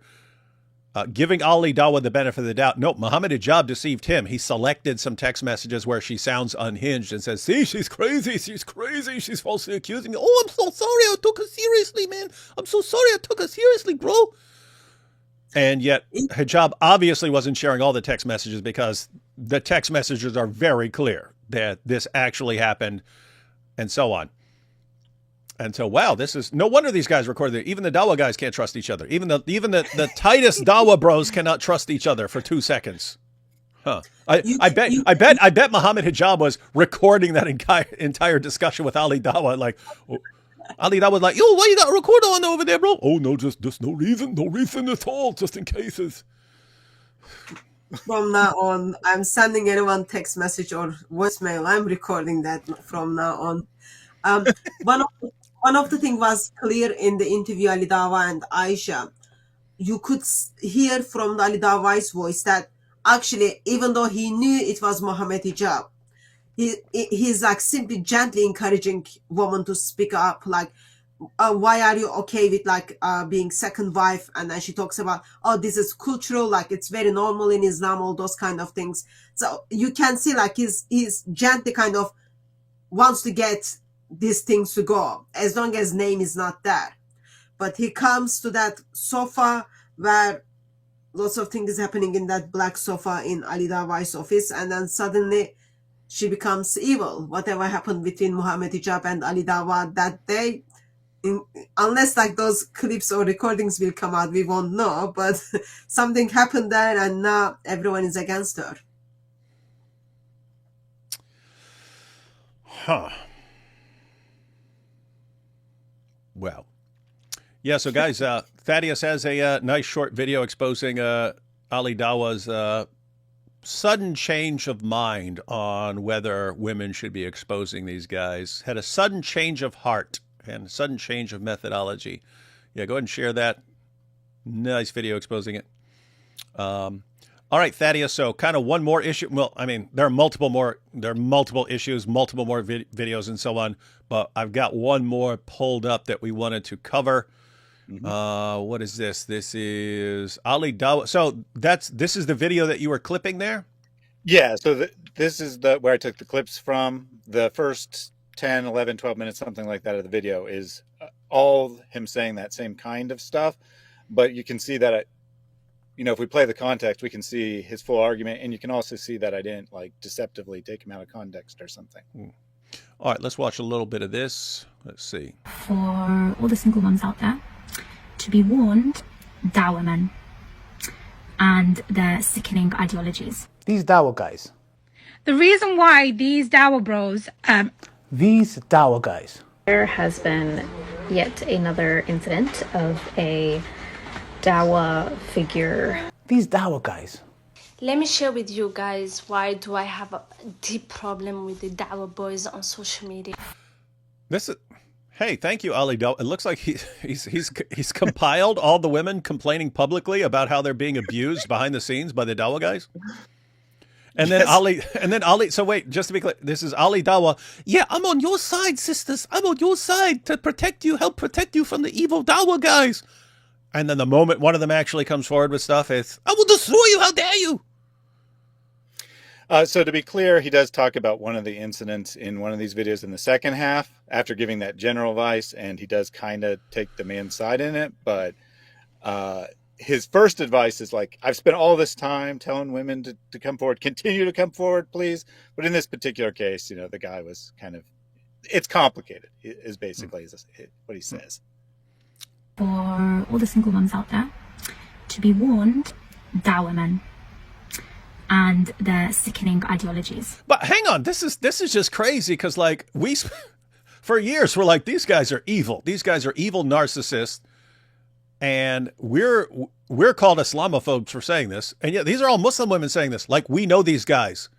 We've been manipulated and brainwashed by these guys, and all they do is treat us like prostitutes or abuse us in other ways. And we've learned this about them, and we're here sharing our stories. And then Ali Dawah, I'm here for you, sisters. Yeah, I'm here for you. Oh my goodness. Thank you for showing, Ali Dawah, that at the end of the day, they're completely right about what absolute evil scumbags you guys are. These Dawah guys. The reason why these Dawah bros... These Dawah guys. There has been yet another incident of a Dawah You already played this clip. figure. These Dawah guys. Let me share with you guys why do I have Why is he playing them twice? Come On, Elia. It's his preview of what's coming up, but then it's at the very start. Oh, so it was from the preview. Okay. So he repeated them. All right, let's see. deep problem Hey, I don't mind hearing it twice. I don't mind. I don't mind hearing this twice. with the Dawah boys on social media. Yes, us Dawah guys. We're really evil. Yeah. Manipulative. True. Narcissistic. Check. Gaslighting. Yeah. Listen to Ali Dawah, ladies and gentlemen. Listen, that's 2 days in a row. I'm saying listen to Ali Dawah. It's a broken clock situation. Just innately evil. We prey on those that are vulnerable, especially our Muslim sisters. That's true. Yes, that's what we do. Yeah. We come together collectively and we say, how can we take advantage of the most vulnerable in our community? That's exactly what you do. Single mothers. Yep. I mean, brothers and sisters, before I get into the video of the whole situation with Zaid and our dear sister, I want to just talk about a few things. I really want to know where this phenomena is coming from. You guys. As if us Dawah guys are just perverted individuals who wake up in the morning, before we have breakfast, we focus and think, and we have this big master plan of taking advantage of sisters. You do. Like, you clearly do. I mean, we've got Mohammed Hijab like bragging about how you guys are like he estimates like 85% of you guys are polygamous behind the scenes, or sometimes up front, but behind the scenes you guys are all doing this, and so of course you're doing that. And he even explains different kinds of Muslim women from different backgrounds and explains who are easiest to manipulate with this stuff. So yes. And by the way, Ali Dawah, when you're doing all your entire shows about secret second wives and justifying it and so on, that's exactly what you're doing. You're preparing the Muslim community for what you're doing and justifying it. So don't act like, oh, we're the people get this idea that we're taking advantage of all these women and stuff from you. Wow. I mean, I'm just really curious. Like, what is it that we have done that we've got this label? You doing it over and over and over again is what.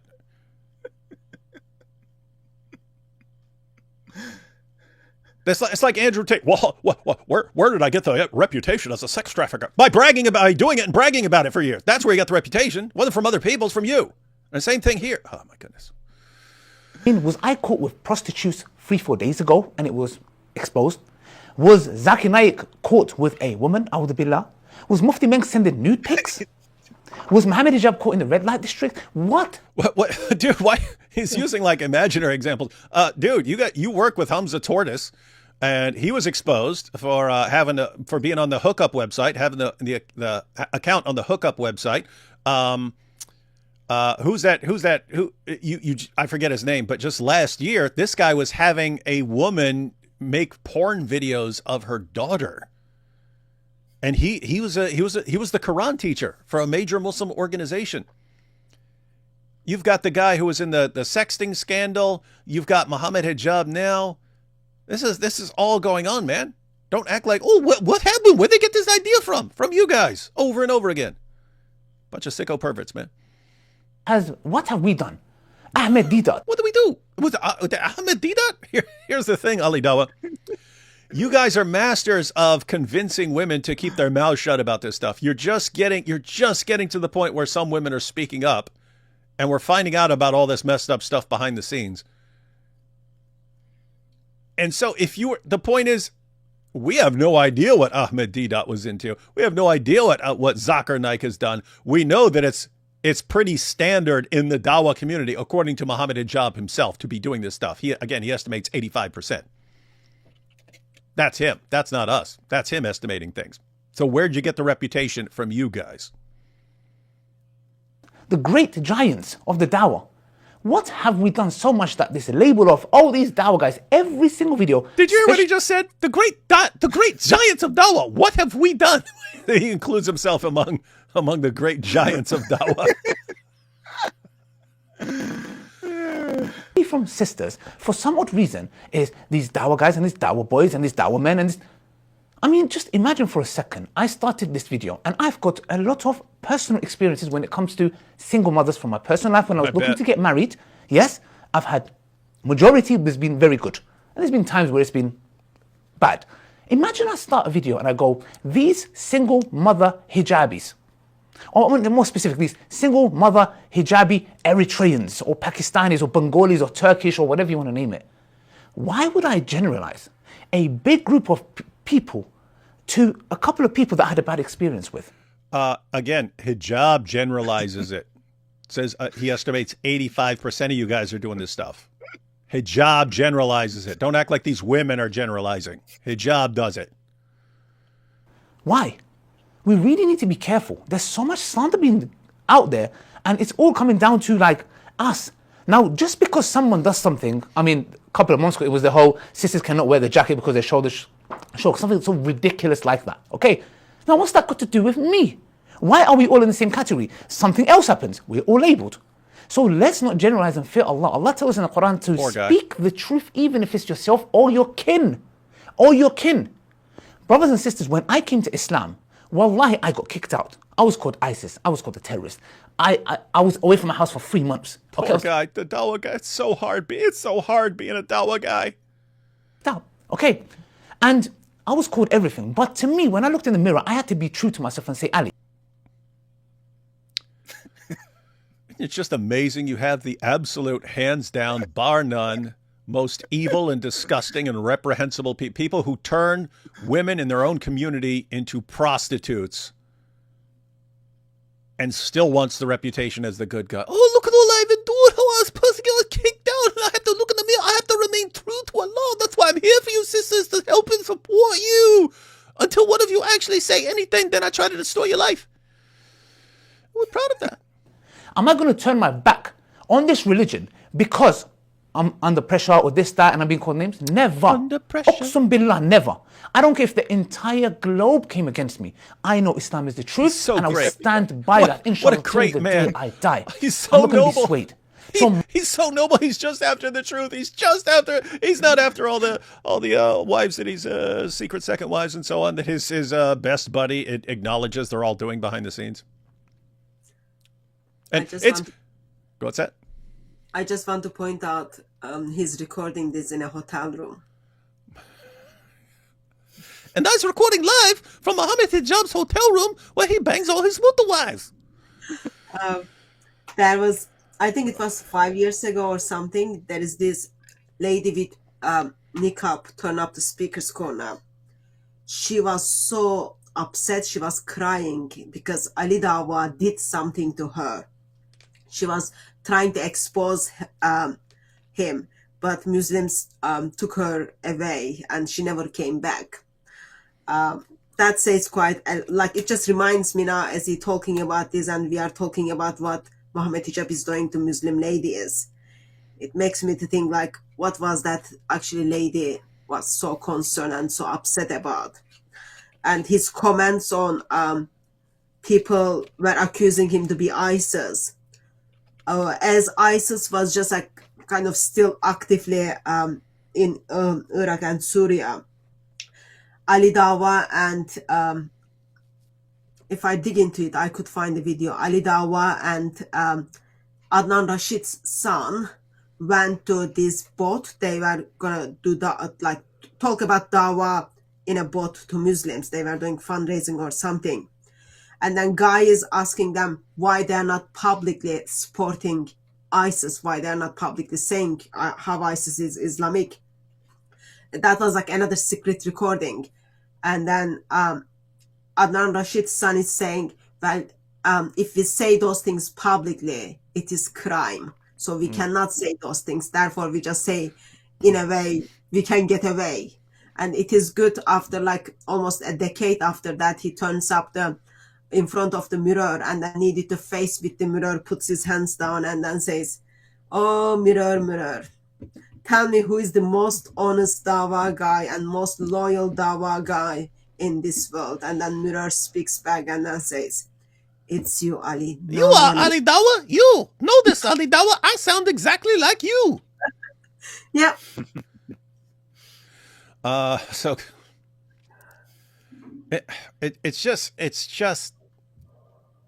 it's so fake. It's so fake. We can see what he does over the years. And even on the issue of the Islamic State, I mean, this is the guy who posts videos. Yeah, when we get our Islamic State, then I'm gonna be eating popcorn while getting you killed. So you obviously support this stuff, Ali Dawah. But you shouldn't say it about me, isn't it? What is this? What is this religion? You want the reputation of being these honest, awesome guys who are purely moral, and we look at you and you are the most lying, evil scumbags we have ever met in our lives. And you want the reputation as good guys. It's the same thing in Islam. They can be shouting from the rooftops how it's okay to have sex with prepubescent little girls and stuff. The moment we say it as a criticism, shame on us for maligning them and so on. What is this? You're a joke, dude. You're a joke, and you're being exposed, and you deserve it. So enough of this. Oh, but look, oh, I'm so great. Isn't it sad that, in my quest for truth and God, that I get attacked in this way? Yeah. Quit being an evil scumbag. Then you'll have a point. My loyalty in this situation that I'm going to be talking about is not with anybody. Not with the sister, not with Zaid, not with Mohammed Hijab, not with Smaad al-Jannah Zishan, not with Mufti Mek, nobody, not even myself. Uqsum billah, I swear upon the Rabb of the Kaaba, I am going to be just as much as I can. Okay, I'm not on nobody's side. One thing I want I swear by the pee of the camel that I drink. to mention is I have I swear by the pen that my first wife uses to write messages on her whiteboard because I won't let her speak. 3 daughters. I have a 7-year-old, I have a 3-year-old, and I have a 1-year-old. How long ago was this? 3 years ago, this is. This So video that- is 9 months ago. No. This is 9 months ago? 9 months ago. Okay, so he had a 7-year-old 9 months ago because we all remember what he said about his daughter when she reaches the age of 9. Mm-hmm. They are my daughters. And every father knows how they are close to their daughters. They are my life and they are a part of me. I would never, ever, ever, even if I did not have daughters, I would never, ever, ever let one of my daughters go anywhere near a Dawah guy. I hope that's your advice, Ali Dawah, because I will say again that people need to listen to you. It'll be third time. when I didn't. I would never ever be biased or this misconception that has been spread about us around that we're misogynistic, we hate women. I wake up and I just look at my daughters and go, I hate you guys. I look at my wife and go, I hate you the most actually, and my mum. Yeah, Ali Dawah, we know that just sort of biologically you care about your own daughters. Even though you said that if your daughter started menstruating at the age of 9, you would tell her she's ready to be married. We know you are concerned for your own daughters. It's your friends' daughters we're worried about because those are the ones that you would do something with. And as far as your daughters, it's we don't worry about you and your daughters except for the fact that you'd marry them off. We're worried about your friends who say, yeah, your daughter is 9 now, let me have her. And you go, oh, okay, I have to because then I want his daughter for me and so we got to be trading like that, yeah? You bunch of sickos. Let's be just here. That's what I'm saying. Now, coming into this matter, when we're talking about vulnerability and single mothers. Now, I'm going to be very brutal and honest in this matter. You're going to be honest, okay. And I've done this a long time ago. 9 to 10 years ago, me and Aki Ayman done a video about single mothers because he was married to a single mother. I had a show called The Reality Show. And the video is there, you can watch it for yourself. 9, 10 years ago. He had a show called The Reality Show? Where does he come up with this? The bitter truth, the reality show. Everything's about the truth and reality and everything is a lie. I was talking about this. I was doing PSAs 9, 10 years ago. How single mothers are looked down upon, especially in the Asian community. I've spoken about this in the Bitter Truth show as well. How they're looked down upon as if they are less worthy, they have nothing to offer, they are trash, they are used goods. I have spoken about this 9, 10 years ago. So nobody can dare to come and talk to me about, oh, this, that, or whatever. No one can criticize Ali Dawah. He is the standard of conduct in Islam. His intentions are pure. He's always good. Just, okay, are we going to have like 20 minutes of him bragging about himself and trying to set himself up as the hero of the ummah here? I'm the hero of women everywhere, yeah? That's what I does. There's anybody that can talk about this issue of vulnerability of single mothers and speaking up for their rights, it has been me. And I don't want a cookie and a thank you very much. I don't need that. And I'm not doing this to boast. I'm not doing this to boast, even though all I was doing is boasting, yeah? I spoke about that. Not only that, about 5, 6 years ago, there was somebody that I knew, I don't want to get into details, yes, who was doing things that was inappropriate, messaging sisters in inappropriate ways, calling them to inappropriate things. He was not necessarily in the Dawah scene. Still, I done a video called Warning Sisters Against Ali Dawah. He's not bragging, folks. He's not bragging. He's not bragging. He's just being honest about being the greatest Muslim of our generation and the one who the Islam's greatest defender of women everywhere. Why? I made it clickbait. You guys know I'm a PhD in my clickbait. I done that and I made a thumbnail that made it look like I got caught out and some sisters exposing me. And alhamdulillah, there was a lot of sisters out there, obviously, they're waiting for this opportunity by the way. We're going to talk about those sisters as well. He's super honest. That's why he admits that he made it clickbait. And I done this video. Why do you think I done this video? I done this video to warn sisters that whoever it is, that even if it's Ali Dawah coming and approaching you, because I know sisters are hypergamous by nature. So when it comes to us, we have a great power in our hands. I have to be honest, as people in the public sphere, Dawah or not Dawah, you have a great power in your hands because when sisters see you, sadly, they have this attitude of, oh my gosh, it's Ali Dawah, oh my gosh, it's this person. They have this. Sadly, we have this power and we need to be responsible with it. That's why I done that video to tell sisters, my dear sisters, if it is me messaging you, whoever it is, if you see us cross the line, you put it on us and you warn us. And if you see us carrying on, you go public and expose us. if you do this, then you expose us. If we see this, then you expose us. And then we will destroy you so no one ever does it again, yeah? Guys, that's exactly what he's saying. He wants the reputation of a guy who sides with women and defends women and so on. The moment he has an opportunity. I mean, think about this. Thaddeus and Hatun. What kind of example, if Ali Dawah were serious here, if you were actually sincere, if you were actually a person who would side with women, no matter how close he is with the oppressor or the manipulator, no matter how loyal he is, he still has to side with Allah and protect the oppressed, protect the victim. Just imagine if in this entire scenario it was, Hijab has been my partner for years. Hijab's been my best buddy for years.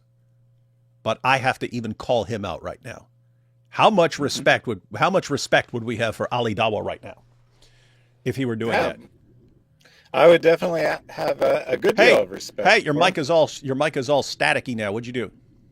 Nothing. It's all horribly staticky now. All right. Give me 1 second. I can fix it. Okay. But what's he do? He wants the reputation of someone who is a great, wonderful guy, and then shows that none of it is true. None of it is true. He is here just to protect his buddies. He's just here to protect his buddies, and he's just here to keep women quiet about this stuff. If we are calling you to haram, if we are talking to you in an inappropriate way, because it is not permissible, outright, I done that video. It was against you, myself, and all the public figures, and it was a message to that brother who was acting up. So noble. Forgive him. He's repented, changed his ways, no problem. So noble, so noble. But the point is what? It was a warning. So, and we spoke about this on The Bitter Truth as well. Single mothers being looked down upon, divorces being looked down upon. We talk about how they play the role of a mother and a father, and they should be looked after. And I've emphasized this so many times. That's my point. Now, when it comes to my personal experience, and I'm going to go to the Jose issue in a minute. Go ahead and pause here for a second. Hopefully my mic is better now. Yep, it's good. Okay, cool. So that individual from 5 or 6 years ago, I think he probably alludes to the same individual when he's trying to go after Salman. And he describes what he actually did in that situation. Hey, you got staticky again. Hang on, go ahead and talk. I don't know what's going on with that. Okay, but, you're okay now. Go ahead. That he says that him and Hijab, they confronted him, and then they washed their hands of it. Right? They said, "You shouldn't be doing this," and then that's all they did. Right? That's how they confronted this guy, or he said, "You shouldn't be doing this. We're not going to associate with you until you stop doing it." That's the extent of discipline in the Dawah community. Powerful. That's how you do things, ladies and gentlemen. And then you spend the rest of your life bragging about what a champion of women you are. And then you destroy them. Our dear sister, I personally, when I was looking to get married, I met multiple single mothers for marriage. I almost thought he said, I did muta. And I was not married already. I was looking to get married as my first wife. And I was looking to get married, and I would meet single mothers who had 2 kids, a child. Yes, some of them divorcee sisters. I had no issue with a sister. To me personally, it was like maximum 2 kids. It's personal preference for me. And I said, a sister with 2 kids, I have no problem. And believe me, when I went to these marriage meetings and I would meet them, I saw vulnerability. How? Number one, because I'm a public figure. Obviously, when they see me, oh my gosh, they see me on TV or YouTube. Oh my gosh, it's Ali Dawah. You know, he chose, like, he wants to marry me. Like, wallahi, there was one sister. Allah is my witness. She made it seem as if I was doing her a favor. And I had to reiterate and repeat and say, my dear sister, look, I'm not here to do you a favor. No, I'm not. I don't want you to feel, I don't know how a certain community have made you feel. I'm not here to make you feel as if I'm doing you a favor because I am choosing to marry you and you've got kids. Is it just me, or has this entire, we're 8.5 minutes into it, has this just been him bragging about how great he is the entire time? 8.5 minutes into his video. Let him brag. He just looked at the mirror, and then mirror told him how awesome he is, and then he needs to say those things to himself so he continues to believe it, David. Don't be selfish. Yeah, so think about this, guys. This is him starting off with some video clips of various women who've had some horrible experiences with Dawah guys and how slimy and abusive they are. And then we're 8.5 minutes into his response, and it's nothing but him bragging about how different and wonderful he is, and how, yo, I have all this power because every woman in the world, she's like, yo, I use Ali Dawah, use our hero, we will do anything for you, you can bang us as much as you want. And I was like, no sisters. She's like, oh, but I've already got a daughter, so I'm nothing, so you could just treat me like a prostitute your entire life. And he's like, no sister, my job is to uplift you. I was here for all of you. I love all women. That is the great protector of all the women. Yeah. Oh, wait, one of these women is speaking out against Muhammad Hijab. She's a lying, evil whore. Yep. And to prove it, I's got my buddy, and he's photoshopping the fake evidence against her, and then was going to put that out there to silence her, because that's how much I love women. What the heck is this? Okay, let's see him keep bragging.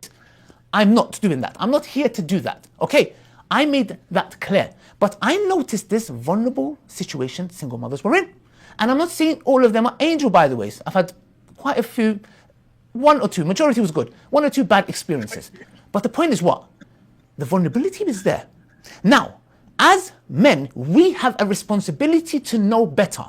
Brothers, I know of stories. And a sister came to me 3-4 months ago where she was married to somebody, and is this what you were saying is about, actually, obviously about Muhammad Hijab? Mm-hmm. Okay, guys, so this is him talking about what happened with Mohammed Hijab. He's not naming any names because this is from apparently 9 months ago, but this is him talking about that situation. Let me back it up a little bit. Know better. Brothers, I know of stories. And a sister came to me 3-4 months ago where she was married to somebody, and he married her, Mohammed Hijab, and then after that, he just chucked her away. Like this. Who is that? Who might be? He married her, used her for sex, and chucked her away, just like that. That's how Ali Dawah describes this. Yeah. Mm-hmm. She spoke to me. I spoke to him personally. You know what I said to her? I said, go expose him. She didn't tell me who it was. I said, I don't care who it is. I don't even want to know. I don't want to know. Go expose him. Go expose him. Why? Did I say, no, shh, sister, don't tell anybody. Shh. No. Did he do that to you? Yes, I've heard your side. I don't know who he is. I can't even ask for his side. If he did that to you truly, and he's made you feel like this, go public. Not only that, I even said to her, let's do a video, I will interview you. Go public. Why? Is my loyalty with Dawah? Where's the video? Oh, she had to publish it, Ali Dawah. She had to publish her private recording of the interview because she didn't trust you even back then, rightly so. In spite of your great reputation as being the hero of women everywhere. Our guys, I don't give a damn, man. I don't care who you are. My loyalty is Allah and His Messenger. So, and Muhammad Hijab. That is there. We as men need to know better. So, and I'm saying, by the way, I know some stories of brothers who have married single mothers, and these single mothers have lied, and it's gone pear-shaped. So brothers, don't look at single mothers as like, oh, they are absolutely innocent. No, be careful, be wary. Single mothers, be wary of brothers. Brothers, let there be that thing there. No problem. We have to be cautious. Everyone distrust everyone. That's good. So, the point I'm saying is, there is vulnerability on that side. And one thing that I would say, which I do not agree with Sister Soul, I'm going to mention her. Yep, Sister Soul, you're watching this probably. May Allah bless and preserve you. So the rest of the video is going to be about the specific situation that is one of the TikToks from the start. Okay, so he's talking about her situation, and he's yet again the hero of women everywhere. Yeah, so he kind of comes in the middle, sort of saying like there's some wrong on both sides of that situation. But all that up to that point is just him saying that we need to believe women, and they need to expose us, and they need to go public, and then it actually happens, and then he's like, never mind, don't go public. That's the worst thing you could do. All right, that's what we wanted to cover today. But I did say we might go ahead and take a look at this little video from Mohammed Hijab, where he's talking about how common this is, and he's actually educating Muslims on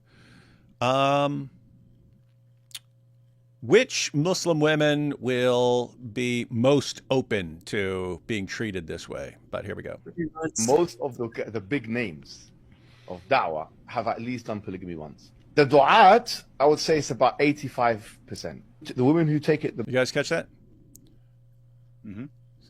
Let's go back. And then it's interesting, his little comment about the women who take it the best, that has double meaning. You know what I mean?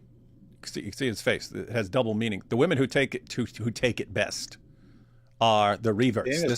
This is why they try to get women and girls to convert to Islam, because he says, look at it, look at both these guys smiling. That this is fun. This is hilarious to them. It's hilarious to them that this is how they are behind the scenes. So you have on this screen Daniel Hakikachu, a guy who defends sex with 4-year-olds. 4-year-olds. This guy defends. He's the world's leading defender of child marriage. And Hijab is in the video with him bragging about the stuff that these guys are doing. And keep in mind, guys, these are the good guys, and we're the bad guys for exposing this stuff. Most of the big names of Dawah have at least done polygamy once. The du'at, I would say it's about 85%. 85%. The women who take it the best are the revert sisters. The women who take it the best are the revert sisters. The women who take it the best are revert sisters. If you want to know, as a Dawah guy, who's going to take it best, it's the revert sisters. Why? Why is that? Because we focus on getting messed up women from messed up backgrounds with bad relationships with their fathers and stuff. We focus on getting them. And reaches 50%. Well, not only that, in the UK, what percentage of... Oh, what was that? Sorry. I said not only that, a convert is often extremely lonely, isolated from their family, don't have a Muslim friends and family to go to, so they are extremely, extremely vulnerable. And here's Hijab saying, yeah, they're very vulnerable. Go after it. And these revert women, as he puts it out, were typically converted by these Dawah guys who, oh my goodness, he's so smart. Everything the Dawah guys are saying to you is a lie, but they dupe you into converting, and they're like, oh, I'm so grateful. Then what can I do? Well, you can be my third or fourth wife, because you'll take it best. Imams and shuyukh and du'at have a second wife. What percentage would you say? That's very difficult to know, but it's a difficult one. It depends on what kind of community as well. Like the Asians here, they're not really into it that much. The Pakistanis but the reverts are into it. Like black people are into it here. Not all blacks. Somali uncles are into it. Like a lot of Somalis with it. You'll find like Somalis have a lot. Arabs are into it. North Africans do it. So it depends. I think a lot of it is to do with like community-based demographics and how the woman will take it. It's about how the woman will take it. The women who take it the best are the revert sisters. From my experience look at what he says, and then watch him start smiling, guys. Watch him start smiling. He says, the women who take it the best, in my experience, are the revert sisters. And then he says, my experience of observing, but watch him start smiling. Watch him start smiling. Meaning, I'm pretending that this is just by observation and not by me doing it. Watch my his face. Experience of observing the situation. You see that? It's so, yani. Guys, what was that? That was him just, my experience of observing, and then he instantly starts laughing, and so does Daniel Hakikachu. He knows what he's saying. He knows what he's saying. Hang on. So it depends. I think a lot of it is to do with like community-based demographics and how the woman will take it. The women who take it the best are the revert sisters. From my experience of observing the situation, it's so, yani. Every community has their thing, and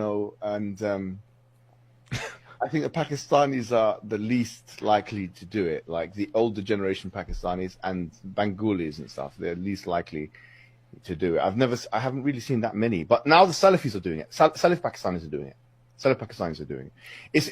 It's more possible in the Salafi communities, I think, than the Deobandi communities and the. Would you say it's like half? Is it 50% or more? Who? Of all shuyukh, imams, and du'at? Much less than that. Much less. The du'at, I would say it's about 85%. So guys, he's drawing attention to different communities and so on. Different, like you've got the sheikhs and so on, then the Dawah guys. And he's saying the Dawah guys do this most. The Dawah guys are the ones who do this most. This is, What's that? sorry. This clip is from a very long live stream, where after the live stream, Mohammed Hijab simply stabbed Daniel Hakikachi on the back. Just before this, they are talking about, they are responding an email from someone. Muslim is asking a question that he finds out that he's married. So he thinks he married this virgin, and then 2-3 years into marriage, he finds out, no, she wasn't virgin, and she even had abortion, all those kind of things. So they are discussing how to respond to that lady. And Hijab is saying to the husband, go and get second wife, third wife. If I were you, I would do this, all those kind of things, like encouraging that individual to get more wives so that he can make her suffer and then just like ignore her. And then coming to this part where they are discussing why reverts are the one more kind of into it. Main reason is for that in England, it's been years back. So there was, during the Christmas time, Muslims do lots of kind of Dawah events. They bring this so-called ex-Christian. He shares his testimony, tells how as a Christian he was believing 3 gods, all those kind of things. And now he find the truth, all that. And then in that, so I went to one of these Dawah events, and then guy who was speaking, he said, go to churches, there are lots of single women, go and get them. So the way you take Christianity down is you go and then meet with these Christians and then you get them, in a sense like, oh, you are so wonderful. And then like those Christian women don't have anyone to get married, so they fall into you and then they marry you. So it is very, very easy to deceive new believers, new Muslims, and then have them as second wife. Because once there is emotional attachment is done, she's willing to convert, even she has not converted yet. She's willing to convert. And the moment she converted, you plug her to a mosque, and then you make her to make babies, and then she's quite okay to be second wife or third wife. In some occasions, woman doesn't even know about it. Husband comes, oh, I work at night, all those kind of, it's like very ugly. I met lots of women who has been in such a situation. And in here, he's simply, yeah, Pakistanis don't want it. Why? Because in Pakistan, they have seen how awful it is. Oh, in Somalia, they are okay with it. Somalian men is okay with it. Why? Because the moment their wife says something, oh, wife, you got beaten, you better shut up. There is no one who can look after you. So you better shut up and then accept the second wife who is going to help you with the housework, all those kind of things. Reverts, so-called reverts, they are absolutely fine because they are lonely. They don't have anyone to speak. They couldn't find the husband in the church or outside of the church. We intentionally went after them. We grabbed them, and only way we are going to keep them is marry them off with one of us. It's very, like, it's proper business. Yasir Qadhi talks about it. This is the way now they are bringing converts into Islam through love jihad. Very, very ugly business. And it is double ugly when you see they're talking about it and they're making fun of it. They think it is funny. Just like, it's not funny. I did live stream about it. It's just, this is just not funny at all. But as you expressed, Daniel Hakikachi news, oh, just by observing. Now we find out, and this is like 3 months ago or something. Well, that wasn't just by observing. You practiced it. You practiced it even to someone who wasn't even convert. And well, great that you caused her to have doubt or hope that Aisha walks out of Islam and turns to Jesus. But it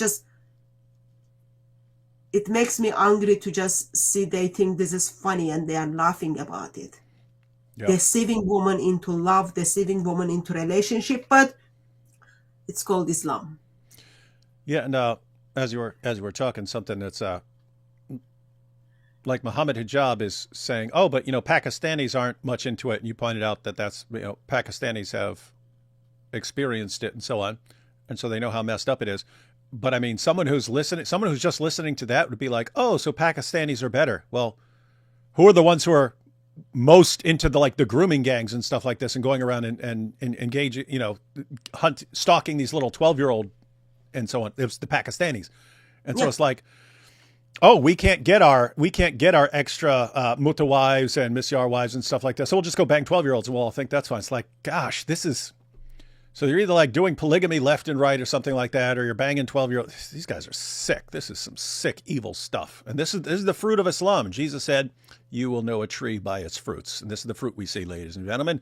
And Aisha, you should be paying attention to this. How are you not paying attention to this? You see what the Dawah guys are, and yet you trust them still on Islam, that they gave you they gave you the truth, right? The Dawah guys have always given the Muslim community the truth about how this religion is true. That's way more than 50%. No, the dais. Who have dais, shuyukh, imams, that whole class. Either who are in it or have done it. The dais that I've come across in proper mashayikh and stuff like at that level, 80%. Yeah, that's compared to the U.S. That's very high. I don't think that over here it even reaches 50%. So people all the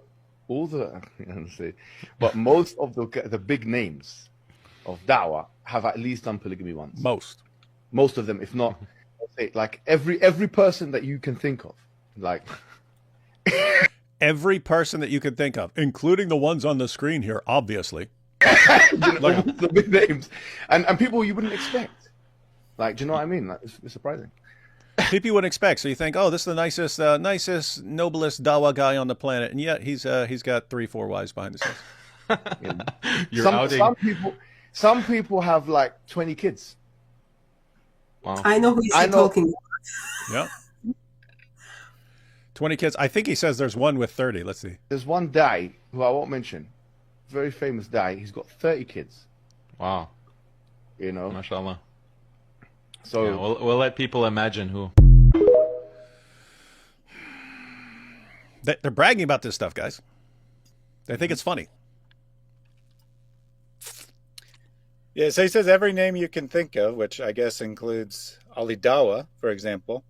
But right after the part where they cut it off, he does say, but Zakir Naik doesn't. And I was quite surprised to learn that. So he says Zakir Naik's the exception.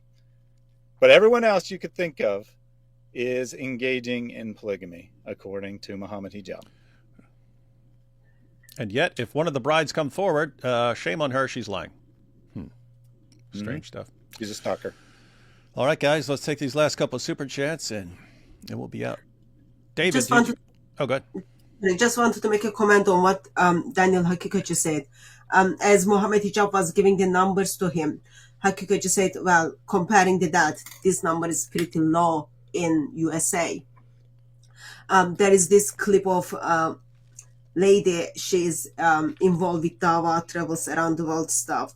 She's talking about, I don't know how true it is, but it is kind of matching with what Mohammed Hijab is saying. She's talking about how American Dawah gangs are traveling to Asia and then involving with wives over there, doing very similar thing what Mohammed Hijab is doing with Aisha in a hotel room, and she's complaining about it, and then she's talking about how that number is very, very high. So maybe in America number is low, but according to her, what the American Islamic Dawah gangs are doing around the world, it seems pretty high as well.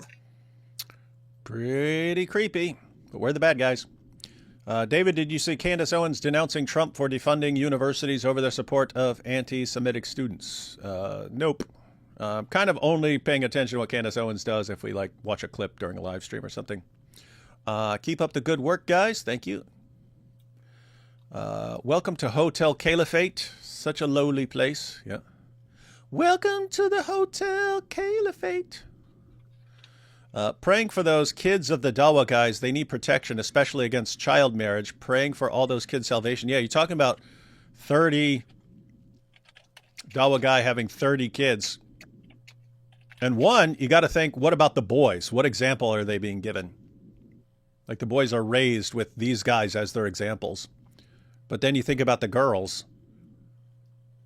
What are these guys doing? They're probably all trading off their daughters. Hey, I'll give you my child. You give me your child, and so on.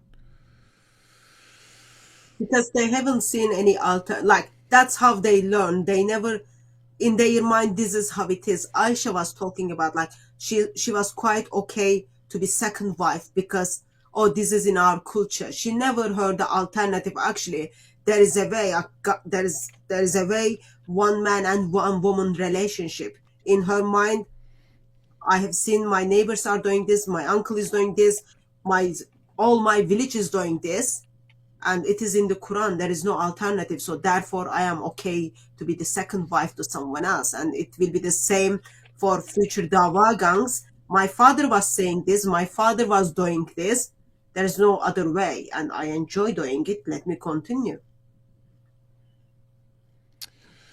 And this is rough stuff. So yeah, they are conditioned their entire lives to think this is normal. And yet still something just feels wrong about it.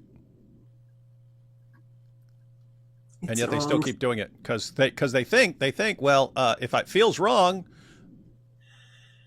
my feelings must be wrong because we know that Islam has to be right. And so they just continue accepting it. Wallahi, you as cowreeds. Yes, we are. Mushi here says Hastun. It's Hatun. It's Hatun. Get it right. There's no S in Hatun. I was missionary in Ethiopia 20 years ago. These marriage without any clergy, but also blinds on the windows. Allah can't see inside every motel. Yeah, Allah can't. Can't see what's going on behind the curtain. The way they deal with women reminds me of The Art of Seduction, Robert Greene, an absolutely revolting ideology.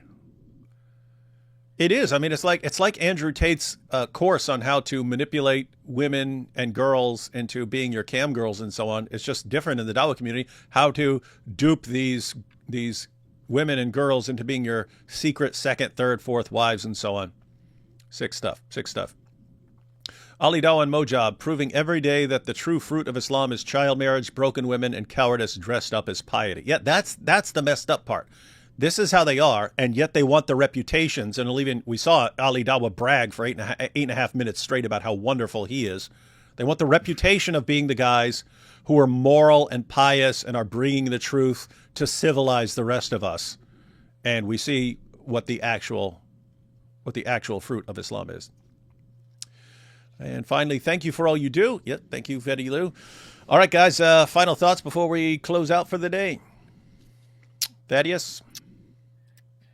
Yeah, I'm going to continue to look into this case as things develop. So if you want to see more on Aisha and Mohammed, definitely subscribe to my channel.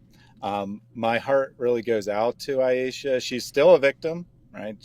She has some responsibility. I'm not saying that she has no responsibility, but she was a victim by Mohammed, and she's still a victim because she's posted a message basically saying that she's going to not say anything else publicly and go through the Islamic Council because they agreed to take the case, which obviously is just a waste of time. They're not going to come to any conclusion other than that Hijab didn't do anything wrong. Or maybe they'll say, yeah, he was slightly deceptive. He shouldn't have done that. But you also shouldn't go public, right? So she still thinks that she can get goodness and justice out of Islam. So she's still a victim of this religion. And I think people should be praying for her, that she eventually wakes up and realizes that, yes, Muhammad Hijab is the problem, but also the problem is Islam. We certainly hope. And Hatun, you kind of already summed up very well, but any final thoughts here? Well, Islam just sucks. It does. It certainly does suck. We are reading those messages, watching these videos, but overall, those are the individuals who are made in the image of Lord Jesus Christ, and God loves them and He gave Himself for them. So even though they like living in darkness and they justify that, they need to be out of it. They need to be out of it. So we step in and then expose the ideology of Islam and preach the gospel so that they can run away. Islam sucks. And if they are doing this to their Muslim sisters, David would express a little bit earlier, they are doing the very, very similar and much uglier version of it to the children, white British girls in Britain under the label of grooming gangs. So we need to keep our children safe, as well as our heart goes out to the Muslims who are suffering from this disgusting ideology. It's just messed up. Stay away from Islam. Yeah, and along those lines, with the connecting this to the grooming gangs, one of the most disturbing things ever with the grooming gangs was a girl was talking about how she just grew up in an area where basically any Pakistani guy can just take you and do whatever he wants and just grab you and go and do what, and him and 5 of his friends can do whatever they want to you. And she said she thought it was normal. She just thought it was normal life to grow up in an area where any of these Pakistani dudes can just do whatever they want to you. She said she thought it was normal because that's all she had known from the time she was 5. From the time she was 5 when they started, it was all she had ever known. And she didn't know there was anything weird about that or anything wrong about that. She just thinks it's totally normal. And what Hatun was just pointing out is that's the same thing they do to Muslim women and girls. They just raise them to think it's normal. And then what's the result? You got people like Aisha thinking it's normal to be treated like this. And the only thing she saw that was weird was Mohammed Hijab changed the agreement. And that's the part that really bothered her. It's like, you should be bothered by a lot more than that, Aisha. And you should be looking into why this level of sickness and depravity is normal in your religion. The reason it's normal in your religion is because your religion is demonic. It is straight from the pits of hell. It is not from God. And so we hope the best for you. We hope you're paying attention to all this, and we pray that you will come to your senses, snap out of this, and be on your way out of Islam. And with that said, we'll catch you all next time.